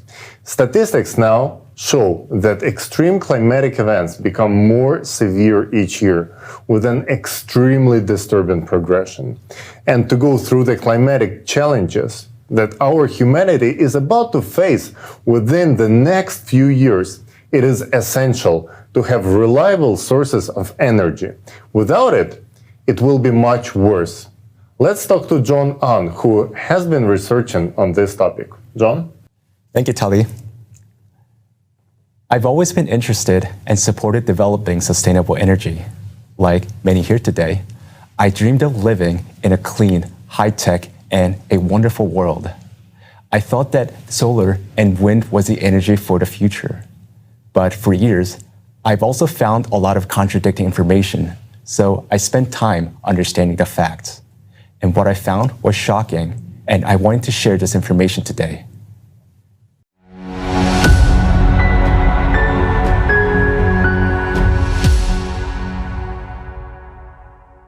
Today, everyone is concerned about climate change. Big climate conferences are being held where leaders of countries, scientists, and representatives of corporations are looking for solutions together. It seems that the problem is about to be permanently solved. We will all tighten our belts and switch to renewable sources. We are assured that if the chimneys or thermal power plants stop smoking, all nuclear power plants are closed, they build solar and wind power plants everywhere on the planet, and everyone replaces gasoline cars with electric vehicles. Then by 2050, we will have a carbon-free energy system. This will supposedly save the world and preserve the environment, and everyone will be happy. Therefore, it is suggested that all the best minds and resources of humanity are directed to the development of green technologies. But what are we missing? Will it really save us? With all this, aren't we losing the most valuable things? Time and opportunities. So let us figure it out together, step by step. Today, renewable sources make up about 21% of total energy in the United States. Land footprint of energy systems displaces natural ecosystems, leads to land degradation, and creates trade-off for food production. The so-called green energy requires at least 50 times more land than the conventional power sources to generate the same amount of energy. Currently, solar and wind generate 13% of electricity in the US, and for now, occupy a relatively small area. However, Princeton University studies showed that if 98% of electricity is generated from solar and wind, land footprint will increase by more than 35 times, and this would be taken from the land that feeds us. The green energy requires at least 10 times more materials than conventional power sources. All this continues to contribute to the depletion and pollution of the planet. Solar panels. In the year 2021, a new solar project was installed about every 60 seconds. Manufacturers project the service life of these panels to be 20 to 25 years. But recent studies have shown that the performance of solar panels is much lower than declared. Moreover, their efficiency degrades every year. As a result, they have to be replaced much earlier, therefore, creating more waste than originally expected.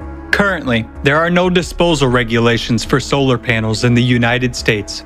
Most of the solar panel wastes are either exported to third world countries or sent to landfills because it is 10 times cheaper to dispose than to recycle.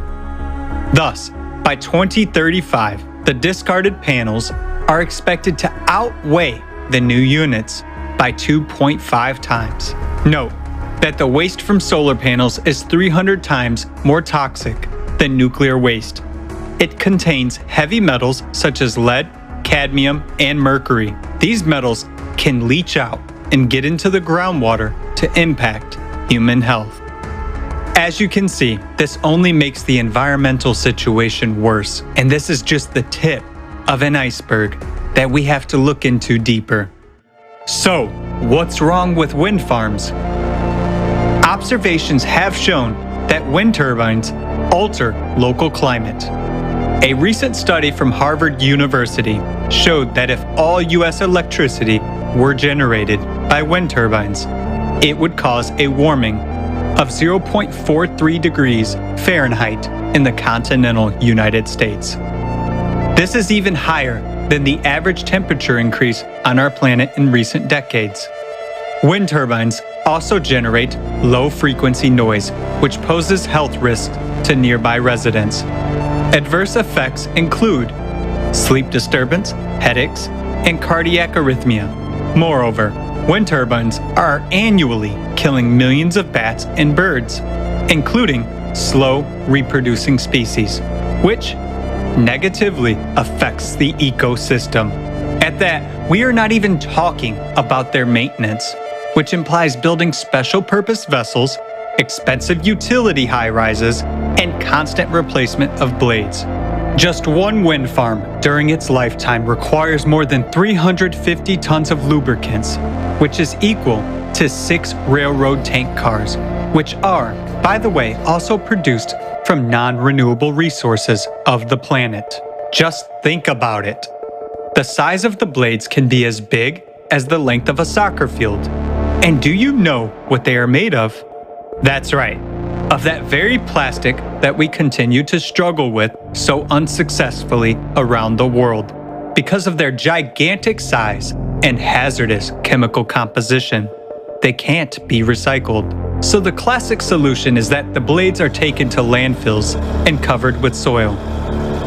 It is expected that the amount of waste from wind turbines will increase by 20 times by 2050. After all that, do you still think wind power is environmentally friendly? Electric cars are considered to be a part of the solution to the green energy transition, but electric vehicles, because of their batteries, require more materials, especially metals. Lithium and cobalt, which are required for electric vehicles, are not used in gasoline cars. By 2030, 300 million electric vehicles are expected to be on the road. So, to estimate the global impact, let's look at the numbers. The amount of fresh water required to mine lithium and cobalt for all those electrical vehicles would equal 750 billion gallons, an amount equivalent to more than 12 years of drinking water supply for the entire US population. And this happens at a time when we are experiencing a shortage of drinking water on the planet. Also, the energy required to mine lithium and cobalt for all these electrical vehicles is equivalent to the annual energy consumption of all the US residents. Moreover, in order to produce cobalt, child labor is being exploited in the Congo underground mines. These innovations are being implemented to supposedly allow us to breathe clean air. All this impact on our society and environment will only worsen over the years. Is this new technology sustainable and environmentally friendly? To summarize, considering all of the above information, we should answer the following questions together. Should we continue to actively develop alternative energy technology if it has so many disadvantages? Is it beneficial for us today, or should we put our efforts to find a more effective solution?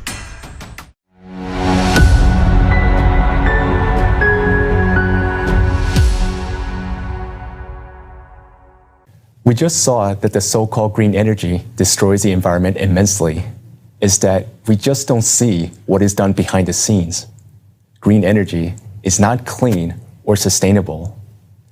Another belief that has been widely promoted is that green energy is cheaper than the traditional sources. Let's look at the official data. And indeed, solar and wind do appear to be cheaper than energy from coal and gas. So you would think more green energy should lower the price of electricity, right? But let's check that with the actual data from the developed countries. This chart here shows the price of electricity versus the amount of green energy installed. You can notice that the more green energy, the more expensive the electricity. In other words, your monthly bill is higher with more solar and wind energy installed. It also means that everything else will get more expensive. So this trend is not what you expected. This is really shocking. This means that not only so-called renewables are bad for the environment, but they also make electricity much more expensive. So how did they trick all of us into believing that renewable energy is going to save your money when, in fact, it's doing the completely opposite thing? Yes, because there are unaccounted costs. First, the transmission cost. The energy generated must be delivered to the place where it is used. Solar and wind are more spread out and typically located further away than the conventional sources. That makes the transmission cost of green energy 3 times more expensive than the conventional. Second, the backup generators. Solar and wind do not produce energy when the sun doesn't shine or the wind doesn't blow. Then natural gas is burned. But this is done in a small capacity generators with low efficiency. The price of this energy is very expensive. Third, recent policies to support green energy. They increased taxes and fees on the traditional power sources, and this also made the green energy appear artificially cheaper. And our country is adding a lot of green energy every year. It means that our electricity bill will continue to grow. But that is not the biggest concern here. The main problem is that the green energy is weather dependent. It's unreliable. Just imagine, we have a blackout from extreme weather. Suddenly, the power cannot be supplied. There is no air conditioning, no heating at home. Imagine hospitals can't perform emergency operations. Patients on a life support will not get help. Many people are going to die. In addition to that, imagine that the payment system suddenly stops from blackout. You can't buy food, medicine, you can't get gas, you can't cook. There are no lights and water at home. Not only for a few hours, but for many days and even weeks. That will lead to chaos and violence on streets. Okay, so not only this renewable energy is bad for the environment, it drains your pockets dry, but it's also extremely low in reliability and can lead to major blackouts. Doesn't it make it more sense to call it not renewables but unreliables?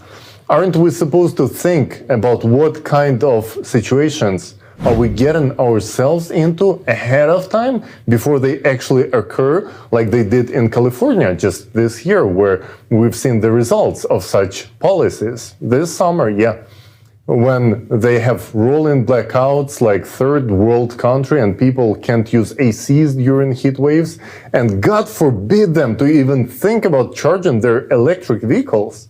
Yes, I agree, absolutely. We need to be prepared for a shortage and outage of power. And this is why, right now, if we face an emergency situation, our country has enough coal and natural gas stored to supply electricity for 2 months. But with green policies, this storage will decrease to less than 1 month. The proposed solution is to replace coal and gas mostly with batteries as energy storage. And of course, everyone agrees that having energy storage is essential, especially for the weather-dependent green energy.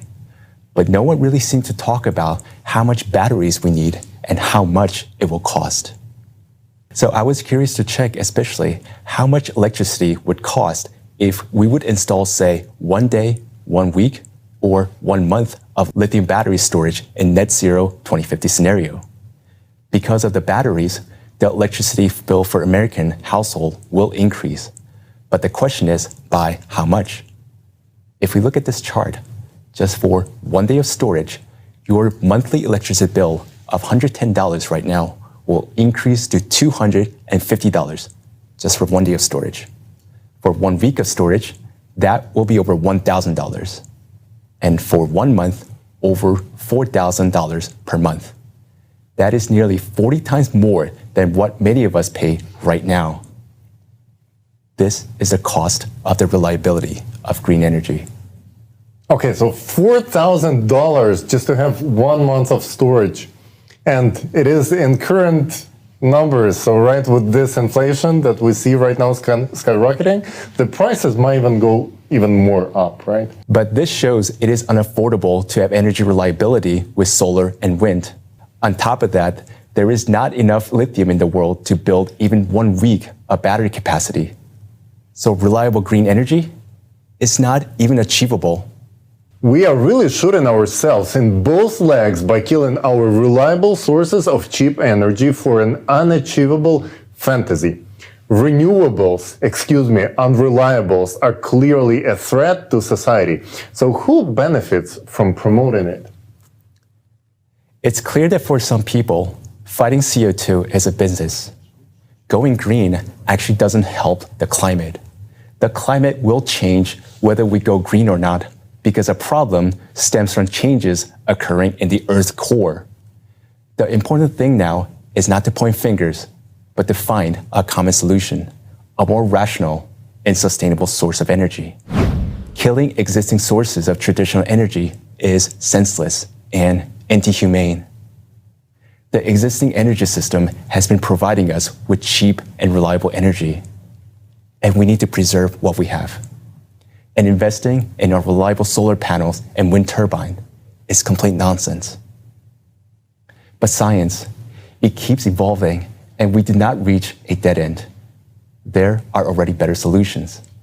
This solution is called fuel-free generators, and there are already companies that are manufacturing them. These generators, with just small input of energy, can produce much more energy for more than 20 years. This is a solution that can solve problems of sustainability, cost, and reliability. Now, let us watch a short video about fuel-free generators.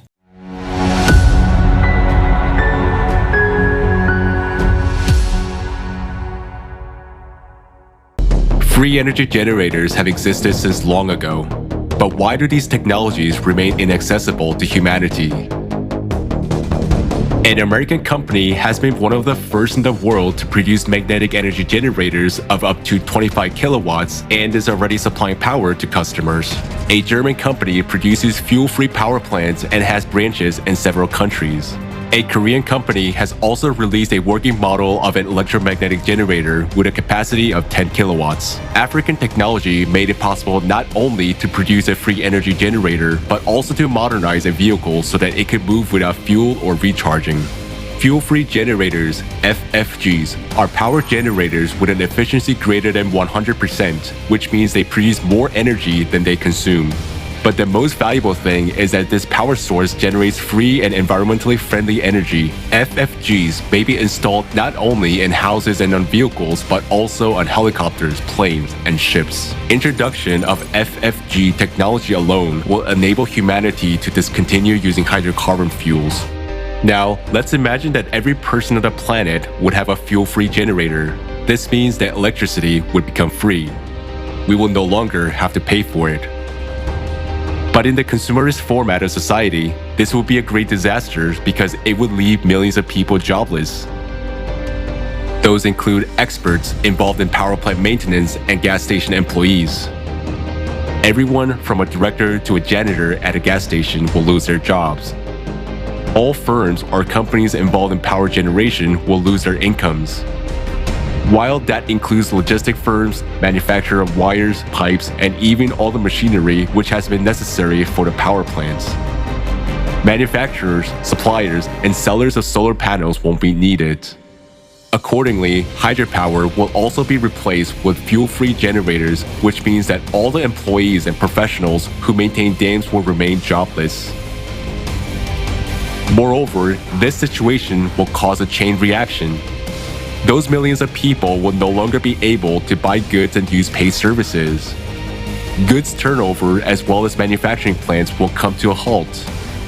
This in turn will affect billions of people who will lose their jobs and means of subsistence. This will cause a dissonance in the trade and manufacturing sectors, as well as social tension, increasing the gap in society between the poor and the rich. This gap will in turn cause an increase in crime, racketeering, conflicts, confrontations, and discontent with authorities. People will take it to the streets. After all, hunger is the strongest incentive to commit illegal and inhumane acts. All this will lead to chaos. This crisis will affect all countries in general. They will begin to solve problems by force, and this will cause the death of billions of people. All in all, there is a paradox. Introduction of a simple technology that can improve people's lives will lead to a worldwide disaster. However, it is not technology that is a problem, but the state of society today. Thus, we have considered a scenario of events in the consumerist format of society. But there is also another scenario. If we change the format to a creative one, this kind of technology will be quite beneficial.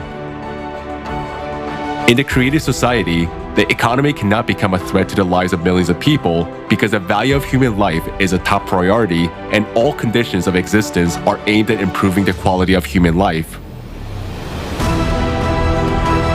But that's a different scenario, a choice which has yet to be made by people.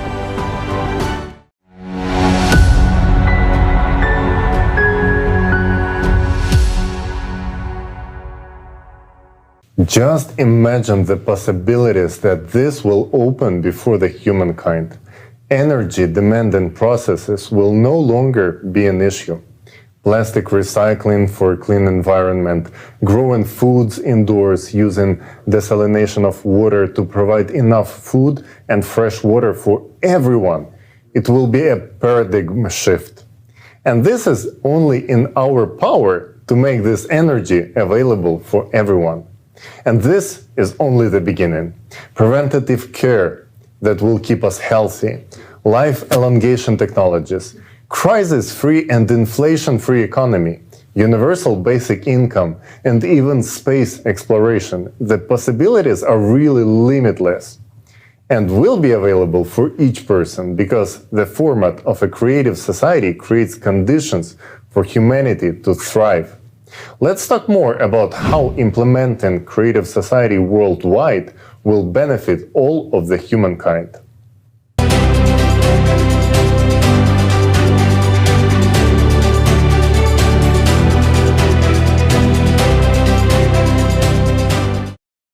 We can see that in today's format, it's impossible to solve the problems that concern all people. The proposed solutions we hear today are not working. Today, we showed the real facts of the true causes of climate change, talked about the economic crisis, mass shootings, green energy, and the scam of CO2. The only way to improve the lives of American people, of all people, is to build the creative society. We have a solution. Today, we need to use it. The creative society is a format where life, freedom, safety, and well-being of each individual are of the highest value, not on paper, but in practice. Society where power of one person over another is absent. People themselves make decisions on key issues together without shifting responsibility to a small group of individuals. Creative society will provide a world without wars, poverty, crime, and violence. Such a society is beneficial to everyone. We will try to answer all the questions you might have about the creative society today. If there is something that is not clear to you, don't hesitate to visit the official website, creativesociety.com, or send us an email at info@creativesociety.com. Let's take a look at social surveys to see what American people really want and what is the American dream to them.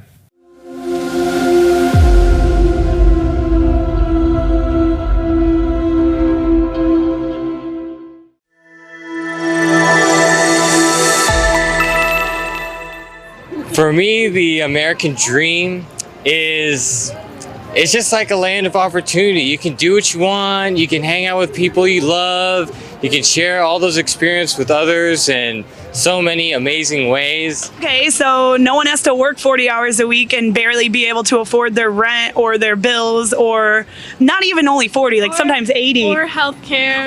Yeah, everyone will have healthcare. No one being judging each other by the color of their skin or anything. Yeah, I mean, I think the society of my dreams is where people just treat each other fairly, treat each other like equals. I want to see an America that is colorblind, that everything from one end of the spectrum, jet black to snow white, living together, working together, playing together, raising kids together. Be comfortable, be myself, and people around me can feel like to be themselves and can live comfortably. And we need to work together to try to create an environment where everybody is accepted. It doesn't matter if you're rich, poor, white, black, Asian, anything. Everybody needs to be accepted as one. We all bleed the same. Equal access to education, to healthcare,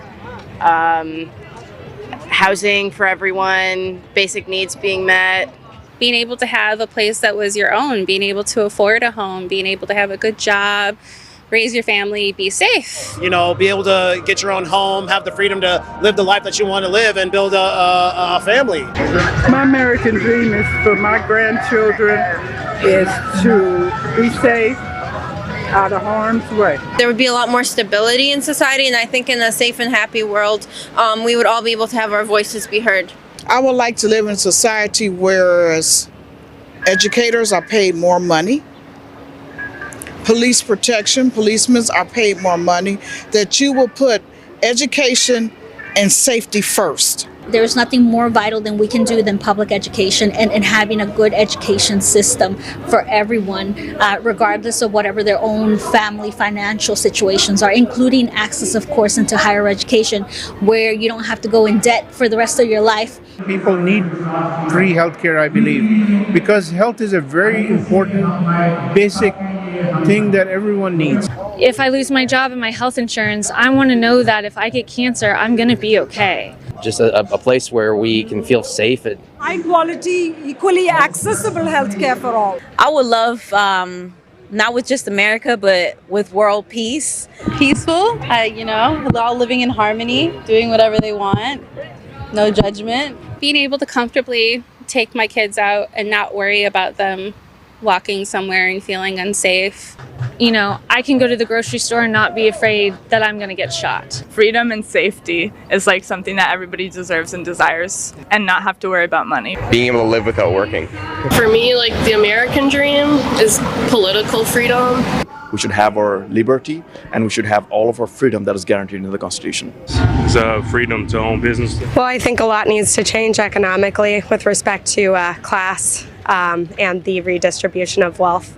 Our tax system, the way our government operates. To be rich, make money. Well, I would say just time freedom, financial freedom, because everything that is revolved around money.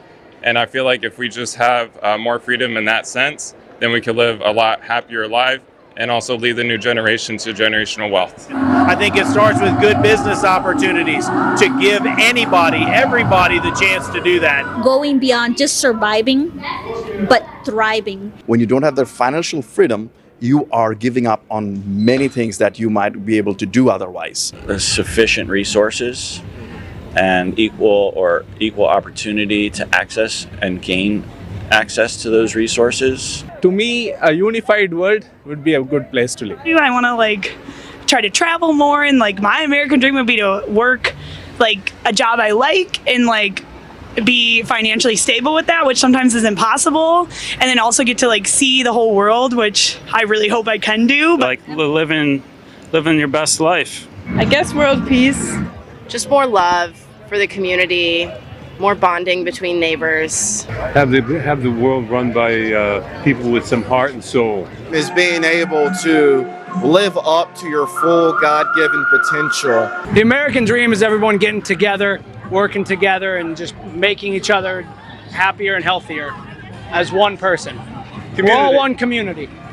I would really like to see, hopefully there will be a change or maybe a restart on this world, and United States included, to revamp and revise a whole new beautiful beginning. I would like to live in a society where there's no envy, where people support each other, where there's always a lot of love and mutual help. And above all, I'd like to live in a peaceful world, one where everything is done from your heart. It comes from your heart. Unity is a strength. Together we will go far. I mean, those are slogans, but we need some initiative by conglomerating with the different groups, where we can come on one platform and everybody can do their part. Somebody is specialized in something, somebody is specialized in something. So if those all hands come together, I think that's the only way. It will take time, but somebody has to take that step. And we can get a better society.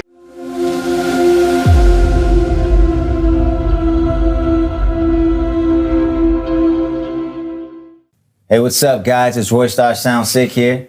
Make sure to follow, like, subscribe, and share this conference on every social media platform. We need to get this information out there. It's time to build the creative society, the society of the future. Let's go.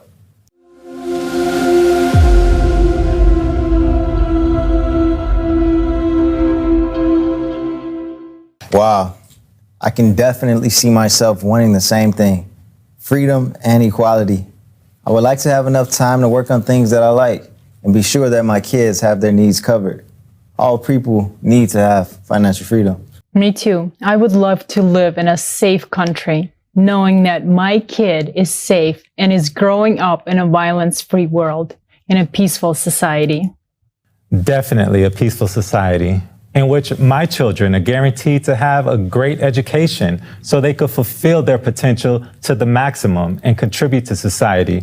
Let's make the world a better place. Yes, and for me, healthcare is very, very important, and I would like to see our society being healthy, where all of us are taken care of, the world where all the diseases and sicknesses are being cured.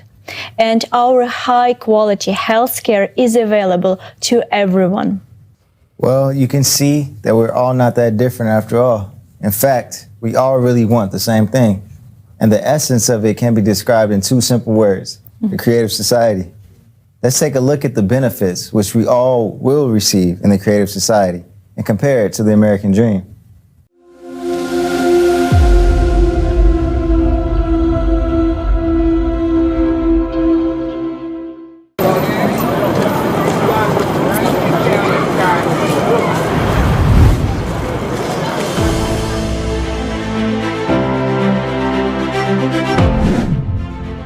Safety. In the creative society, human life is the highest value. This society will be safe for you and your family. The latest technologies will be implemented everywhere to help security services stay ahead of the curve. We will finally have a sense of security. Concepts like crime, missing people, killing of children and adults will no longer exist in America. No longer will you be afraid to let your child go to school or outside. You won't be afraid to walk home late at night, go for a jog, or go to concerts. In the creative society, no crime or offense will go unpunished. In the creative society, the safety of each person is the highest priority. Healthcare.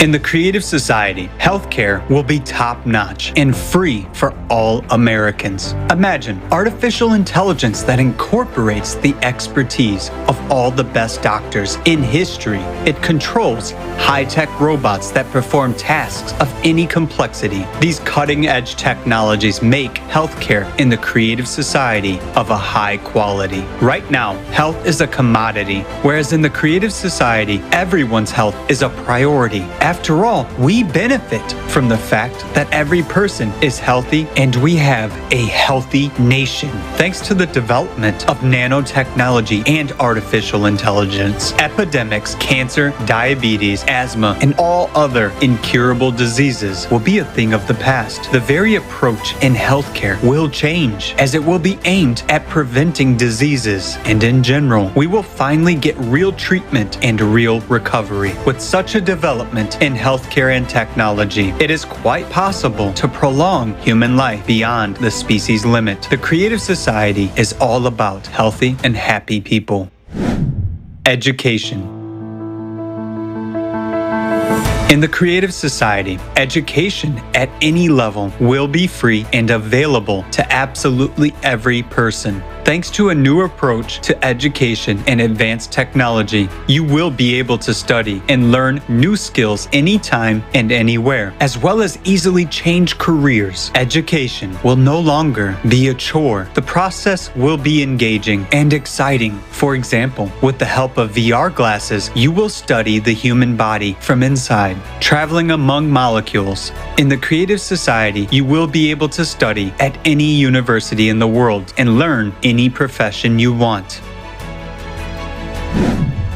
Economy. No inflation. The first thing that will happen in the Creative Society is writing off all debts and loans from private individuals, abolition of real estate taxes and personal property taxes. There will be no loan interest rates. We will start with a clean slate. All of this will be possible due to a new format of economy that will be designed to benefit the interest of every American. It takes the financial burden off of every family. Workday. By birthright, all American citizens, regardless of their status, age, gender, or race, are guaranteed a monthly universal basic income that will provide for all of your essential needs.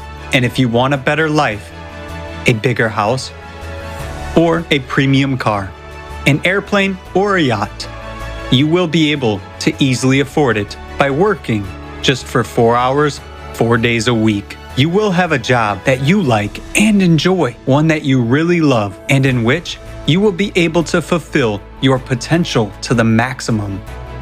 All the hard, monotonous, and damaging human health work will be performed by robots and automated systems. This is already being gradually implemented, but in the consumerist format, its large-scale implementation threatens with mass unemployment and the collapse of the economic system. Yet, this is not the case in the Creative Society. It will only benefit humanity. After all, technology will be available to all people. All these innovations will give us a lot of free time. Finally, fathers and mothers will be able to watch their children grow up and spend as much time with them as they want. People will have time for everything: hobbies, self-development, traveling, learning new skills, and a lot more. The Creative Society gives people free time. Every working American will have at least 2 months off. You want to go with your whole family to the Maldives or anywhere else in the world to see some places of interest or visit relatives on other continents. No problem. You'll be able to really spend your vacation the way you want to, rather than opt for what you can afford. Traffic jams. Free roads. It's real. And most importantly, safe ones. There will be no accidents, and we will be able to solve the issue of traffic jams. You will no longer have to waste your time. Every city will have a smart system connected to all cars via artificial intelligence. This system helps regulate and control traffic on the roads and calculate the best routes. Cars in the Creative Society will be able to block the engine start if the driver is intoxicated, analyze facial expressions, detect driver drowsiness and distraction. In case of a threat, the car will signal the driver. If they do not react, the car will turn on the emergency lights, head to the side of the road, and stop. Alert the driver of danger and take control in a critical situation. In the Creative Society, Everything is built around the comfort and safety of humans. Housing. The good news is that we can provide every American with free housing. We already have a huge amount of breakthrough technologies. Some of them already allow us to build comfortable housing quickly and efficiently. In the Creative Society, every American will be provided with a minimum of 650 square feet per person, absolutely free by birthright. If you have a family of 4, you are provided with a house of 2,600 square feet. No mortgage, no rent to pay. You won't have to pay utilities or property tax. The house will be equipped with the most advanced technologies available to society, and that means that all household chores such as washing, cleaning, ironing, and cooking will be done by robots only, which will do that quickly and perfectly. Human beings are not slaves. Human beings should live a free and happy life. Equality. In the Creative Society, all people will have equal rights. There will be no racial division. In the Creative Society, you will have rights in actual fact, not on paper. Ecology and food. In the Creative Society, thanks to the unification of scientific potential, we will be able to solve many problems related to ecology and climate. We will finally have clean air and clean water. Food will be healthy, delicious, and of high quality. You won't have to worry that you'll put on weight and that food will negatively affect your health. Sounds unrealistic, right? Many of us achieved our dreams through hard work and sacrificing the time with our families. But now, we can build the world we all dream about without sacrificing anything. It will be the kind of world we want because we are Americans and we can do it. If you are a true patriot of your country, let's build together this society where every American is happy. Let's give all the people of America the American dream. That is true heroism. We must set an example to other countries because we are the future. We must set one goal for all of America. Join the efforts and act on our desires. We were the first to land on the moon, and we will be the first to build the Creative Society.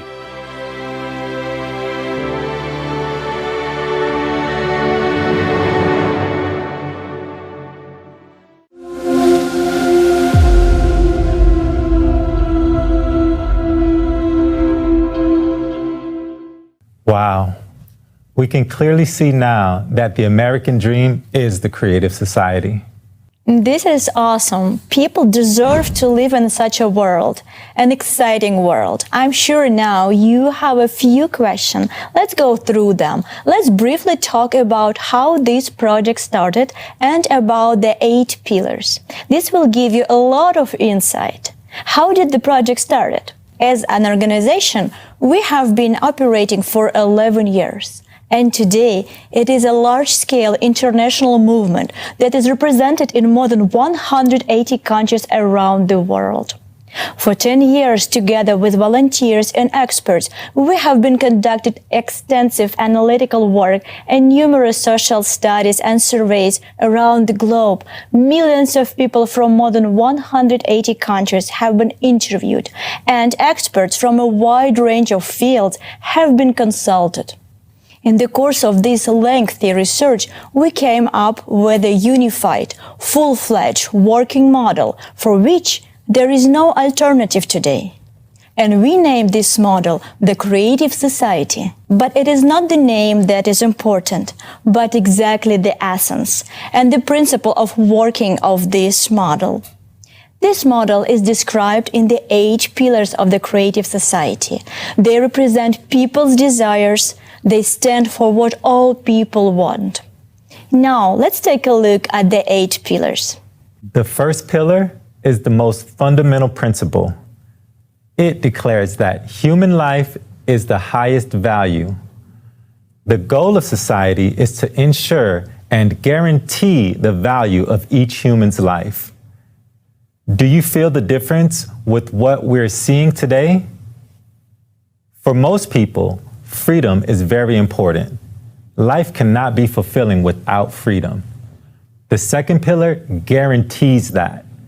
It declares that every human is born with the right to be a human being. All people are born free and equal. To put it simply, the third pillar removes the ultimate fear, the fear of tomorrow. Each human is guaranteed free provision of essential life necessities, including food, housing, medical care, education, and complete social security. And of course, everyone wants to feel physically safe. A unified global service will protect everyone from any emergencies and threats. For society to function properly and justly, there cannot be any secrets from its citizens. Therefore, transparency and openness of information for all is essential, including the information about the movement and distribution of public funds. Ideology is what shapes society's values and behavior. The prevailing ideology should bring out the best human qualities in people. The sixth pillar guarantees everyone high quality, free education and harmonious development of their personality. The seventh pillar assures equitable distribution of our planet's natural resources among everyone, regardless of nationality, age, and social status. The concept of power in the creative society is absent. People directly participate in making decisions on key issues. As you can see, these are the core values that are universal to all people, regardless of skin color, nationality, religious, political, or any other affiliations. They are just as universal as the core values that the founding fathers built our great nation on. And we should be the ones to give a new life to these core values. The definition of a true freedom, liberty, and justice. If we implement 8 pillars on a legal level as part of the Constitution, it will guarantee prosperity to each American for many generations to come. This will give practical ability to use our rights.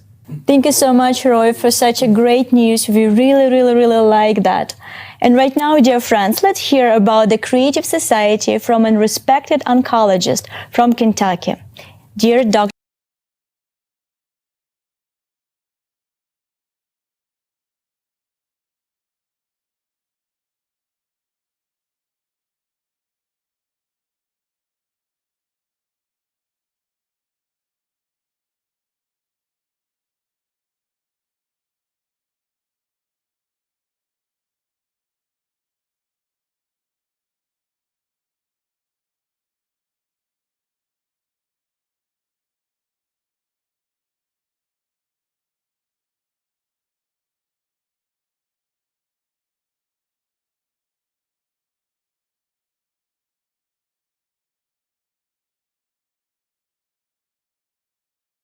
And with our brethren around the world are far more important than the issues that divide us. You really have to think about those 8 foundations of the creative society, and I do. Overall, when you hear them, it's like, well, this is how you interact with other people in the world with love, compassion, and respect. I mean, think how much that would change the world if we all respected the value of human life, if we all felt free to share what we want to share respectfully and could respectfully dialogue about that. Human safety, the importance of open and transparent information to everybody. We can always work together as a creative society and go forward together to help do the best we can, aware of that which binds us, which is far more important and far broad, and yet deal truthfully and honestly with those issues that divide us. I think it's critical for Americans to be an example to the world, bringing forward the goals of the creative society. If we as Americans can understand lovingly and compassionately that which unites us is far more important than that which divides us. I mean, we're the United States of America, not the divided states of America. I think if we go back to that foundation and work together and serve as a model for the rest of the world, I hope we can accomplish that. I think that would inspire other people around the world to think, hey, if Americans can do that as bitterly divisive and divided as they have been and come back together and respectfully and compassionately listen to each other and share, I think that would be amazing. That would be fantastic. And that would make me even prouder than ever to be an American. I think Americans and every society, every person on this planet deserves a creative society. Thank you so much, Dr. Long. We all feel this need in changing the format. We clearly understand that in the current format, we will not be able to find a real solution to the existing climate crisis. And now we would like to invite you to watch a short excerpt from the program with esteemed Igor Mikhailovich Danilov, Creative Society Questions and Answers. You can watch the full program on the Creative Society YouTube channel.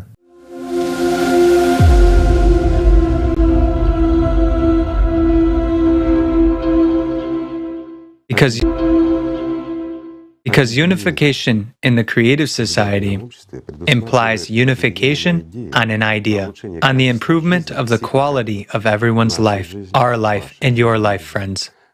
It is directed precisely towards making life better, more beautiful, and safer. Excuse me, I will say it straightforwardly and simply, so that you, my friend, can live in a safe world, so that your life is valued more than anything else in the world. We should unite precisely on that, you see? Not just your life, but the lives of your loved ones, your family, and friends. That's what unification is all about. To build a world where no one ever feels hungry, simply so that everyone has enough water, food, and clothing. The creative society unites the whole world.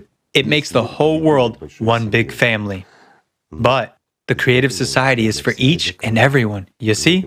This is the paradox of the creative society. It is for all of us. But at the same time, it is for you, my friend. First and foremost, it is the format that can make your life beautiful, happy, and absolutely safe. And most importantly, the only option that is acceptable to all of us is that format of the creative society, in which we can find what we can use to oppose climate change and how, in reality. And in reality, we will be able to preserve our planet and save our lives together with you, friends, the lives of each of us. So is it worth doing it or not? Yes, of course. Of course. And you know, as of today, there are a lot of people who understand and know that. First and foremost, a lot of intelligent and literate people, and not indifferent to their own lives and to the lives of their relatives and friends. So they, first of all, know and understand what is happening to the climate in reality, not even to politics, not even to the economy, but to the climate, and understand all the looming threats that nowadays disastrously affect geopolitics, business, and lead to serious clashes at the geopolitical level, and so on. They understand that a little time will pass, and the situation will be much worse. Everywhere, the crisis will progress, and it will be impossible to stop them. Understanding and knowing that, they join the creative society in the first place. Why? Because they are literate, intelligent people. Let's all become smarter. Let's stop shifting responsibility onto someone else. You see, by shifting responsibility onto someone else, we deprive ourselves of the future, ourselves first and foremost.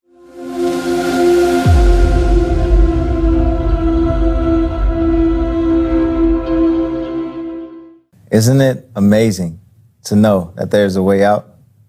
That there's an answer to all our hopes and our aspirations? Everything we ever wanted our society to be is achievable, and all that it takes from us is to make a few simple steps. You might be asking, what specifically do I need to do? How can we make the creative society our reality? All the legal and economic and social mechanisms for a peaceful democratic transition are already in place today, especially in the United States. We just need to use them appropriately. Let's start at the beginning. We need to form a public opinion to support the creative format. There has to be a popular demand for it. And popular demand leads to electoral requests. And the electoral request moves the politicians. Let's watch an informational video for more details.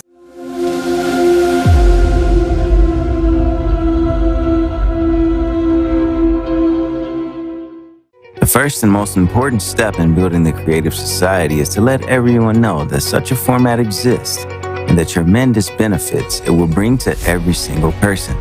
How can this be achieved? You can. Share the information about the Creative Society on social media. Tell your friends, neighbors, and coworkers, pretty much everyone you know. Tell them how they would benefit in the Creative Society. Wear a piece of clothing with the logo of the Creative Society, such as a t-shirt or a baseball cap. Put a sticker with the Creative Society logo on your car, or install a yard sign. Leave the information about the Creative Society in coffee shops, doctor's offices, your local grocery store, or a hair salon. Don't be shy and talk about the Creative Society on podcasts, radio shows, and TV to share this life-saving idea. If you are a business owner, place the Creative Society banner on your website or add the Creative Society logo on your products. You can place advertisements about the Creative Society in mass media, newspapers, magazines, and on billboards. These are just some examples of how information about the Creative Society can be spread. I am sure you can think of other methods on how to inform the world about the Creative Society. The faster the majority of the population is informed, the sooner we can form a public request or an electoral demand. Only then we can get to the next stage of implementing the Creative Society at the legislative level.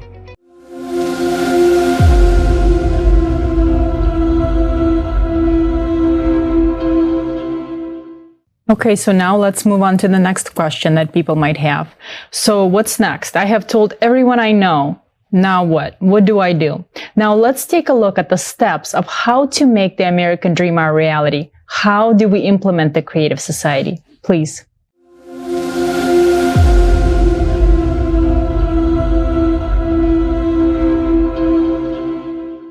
Once you learn about the Creative Society, visit the website creativesociety.com and click the Join Us button to select one of the following options. I support building the Creative Society, but I am not yet ready to officially support the electoral platform.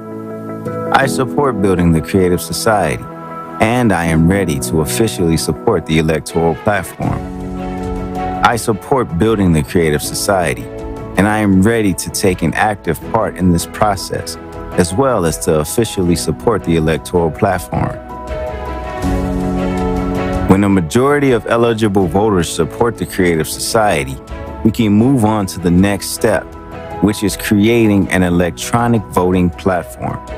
The electronic voting platform is a secure online voting application that you can install on your phone, through which people can choose politicians who fully support the Creative Society. This system will allow us to choose candidates who are going to implement the Creative Society at the legislative level. By using the same platform, people will be able to pass bills, adopt laws, and prioritize budget spendings. Moreover, people can revoke any politician from any government office if they are not representing the people's will. The first law that an elected politician must pass is the implementation of the electronic voting platform into the Constitution. The second law that must immediately pass is the incorporation of the 8 pillars of the Creative Society into the Constitution. That will put the value of human life, freedom, safety, justice, and equality in the first place. Passage of these 2 laws changes everything. Integration of the 8 pillars into the constitutions of all countries will make it possible to promptly reformat the values of world society from anti-human to the society where human life is the main priority. The Creative Society motto eliminates concentration of power in the hands of a single individual or group, and key decisions are made by people themselves. People's power is implemented through their active participation in society's life and regular expression of their will via an electronic voting platform. Say yes to the Creative Society. Join now.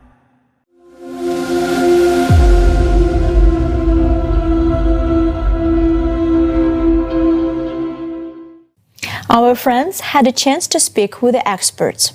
Let's hear from Professor of Political Science at Shippensburg University, author and political commentator. She will explain to us how amendments to the Constitution can be passed. The pillars of the Creative Society are so idealistic and wonderful and are built upon mankind's best virtues. And I think in an ideal society, in a creative society,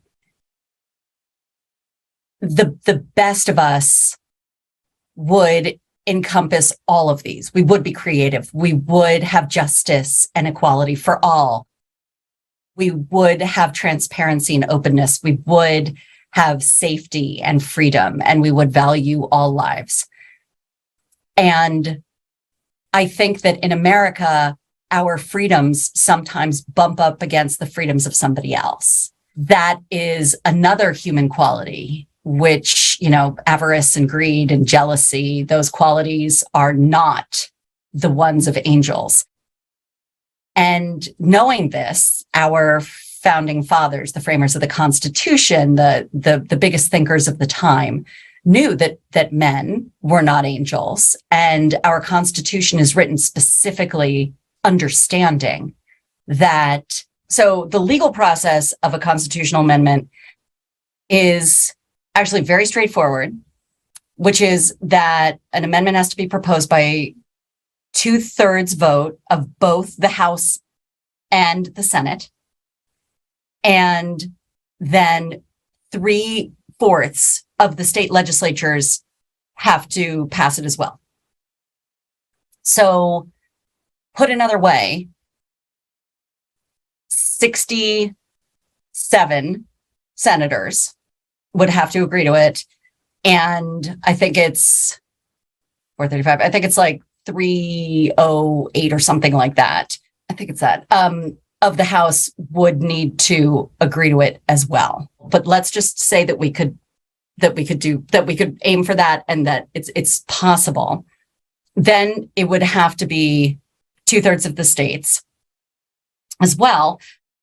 There are 50 states. And, so math is not my strong point, but it would have to be 34 states.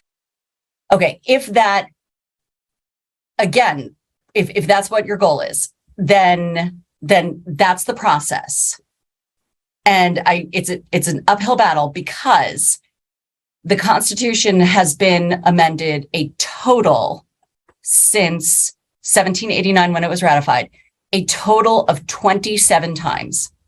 The first 10 we got for free in the Bill of Rights. 2 times were about alcohol, prohibition, which took away Americans' right to drink.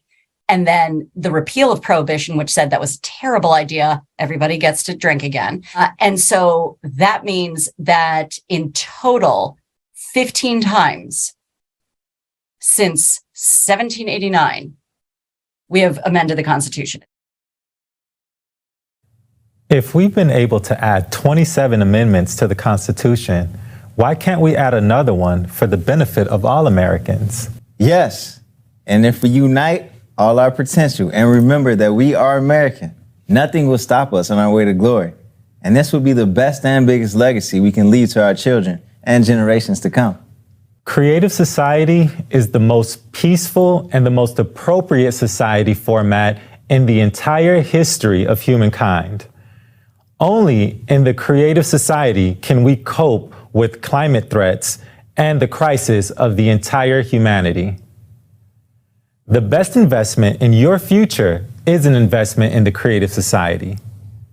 Every active volunteer of the Creative Society, those who are implementing the hardest and most difficult part, that of informing all people, deserve to receive a Peace Prize from the Creative Society. Every participant of the Creative Society deserves to be recognized and remembered in the future by grateful descendants. In a transition to a Creative Society, everyone who devotes time and effort will be rewarded. Let's discuss and bring understanding to this. An award should be structured in such a way that it reflects the efforts of people who inform about the Creative Society. The Volunteer Peace Prize can be broken down into 5 categories. First, those volunteers who currently inform a few people. Those are people who put stickers, "I support the Creative Society," on their cars, who talk to their colleagues, friends, acquaintances everywhere, who work with just a few people will receive $1 million. Second, those people who inform dozens of people, those could be cafe owners, bloggers, those who travel, explain, talk, who are not shy to talk in buses or somewhere else and massively inform dozens of people, they get $2 million. Third, those who inform hundreds of people get $3 million. Fourth, those who have the opportunity to communicate with people and notify thousands of people get $4 million. Fifth, those who are able to inform millions of people, bloggers with multi-million followers, people who speak on huge platforms, who participate in conferences, singers who create concerts watched by millions of people, they will get $5 million. We must all recognize that such incentives will only be given away in a creative society, not now. Awards are determined based on how much personal responsibility a person assumes when making information about the Creative Society available to others. A new history will begin with the names of the volunteers who contributed their hearts and souls to the Creative Society. Building a Creative Society is true heroism. It is saving the lives of billions. It's saving all of humanity. Therefore, we should not only thank such people financially, but also write their names in our history. After all, they really deserve to have their names immortalized. There will be a monumental building raised in honor of those heroes. The building will have 6 floors. Each person's name, each volunteer who informed millions and thousands will be on the first floor. Furthermore, there will be the same gradation from 1 to 5 million Peace Prize recipients. Our 5th floor will be dedicated to the real philanthropists, those who supported the informational stage and made Creative Society possible. On top of the building will be tributes and portraits of those politicians who were so courageous and the first to declare their support for the Creative Society. In addition to helping us create voter demand for a Creative Society, these politicians will remain in the public memory for generations. A Creative Society logo will be affixed at the top of the monument. For the first time, a human civilization, the Creative Society, can be born. And we Americans can be the first to build a Creative Society for us and all of humanity.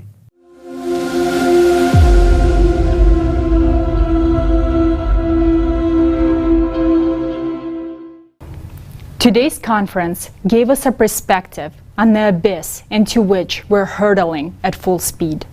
We have learned the truth about the causes of climate disasters and the facts that we have very little time left. But despite the gravity of the situation, we have a chance. It's the shame not to take advantage of it. We, Americans, can change everything. We want to live freely, without fear, to have opportunities to develop, to live without lies and manipulation, in a sustainable way, without crisis. We want to live in peace and harmony, to take an active part in the development of society. We want to live in a society that is based on equality and justice, and where the highest value is the life of every person. All of this is our American dream. The American dream is something unattainable for us Americans, like a horizon that only a chosen few can reach. And for the first time, it is very close for each of us, and that is the creative society. The creative society is a model that is fully consistent with our American dream. And if we look more broadly, it is the dream of every person living on this planet. Think about it. While we have the opportunity to live in a beautiful creative society, we still continue to maintain this deadly consumerist format. This is simply absurd. The only people who do not support the creative society are those who do not yet understand what it is. Some people think that the creative society is a revolution. No. The creative society is the refusal of revolutions. There will never be any more revolutions except scientific and technological ones, which should be a continuous and natural development in the creative society. The creative society is the way of evolution. We have always been a leading country and should remain such forever in people's memories. It is with us, Americans, that the building of the creative society must begin. We must be leaders in building the creative society. We must be an example to all of humanity. Americans are the locomotive that had always pulled the whole world towards prosperity. Today, we are faced with the fact that the climate has destroyed all the bridges in our path, and now humankind is doomed. But we can turn our locomotive towards the creative society and save ourselves and the world. Our Hollywood movie heroes have saved the world many times. But now the time has come for real heroes. For the entire human race faces a real threat. Who can do it? No one but us. And that should be our encouragement and our motto. No one but us.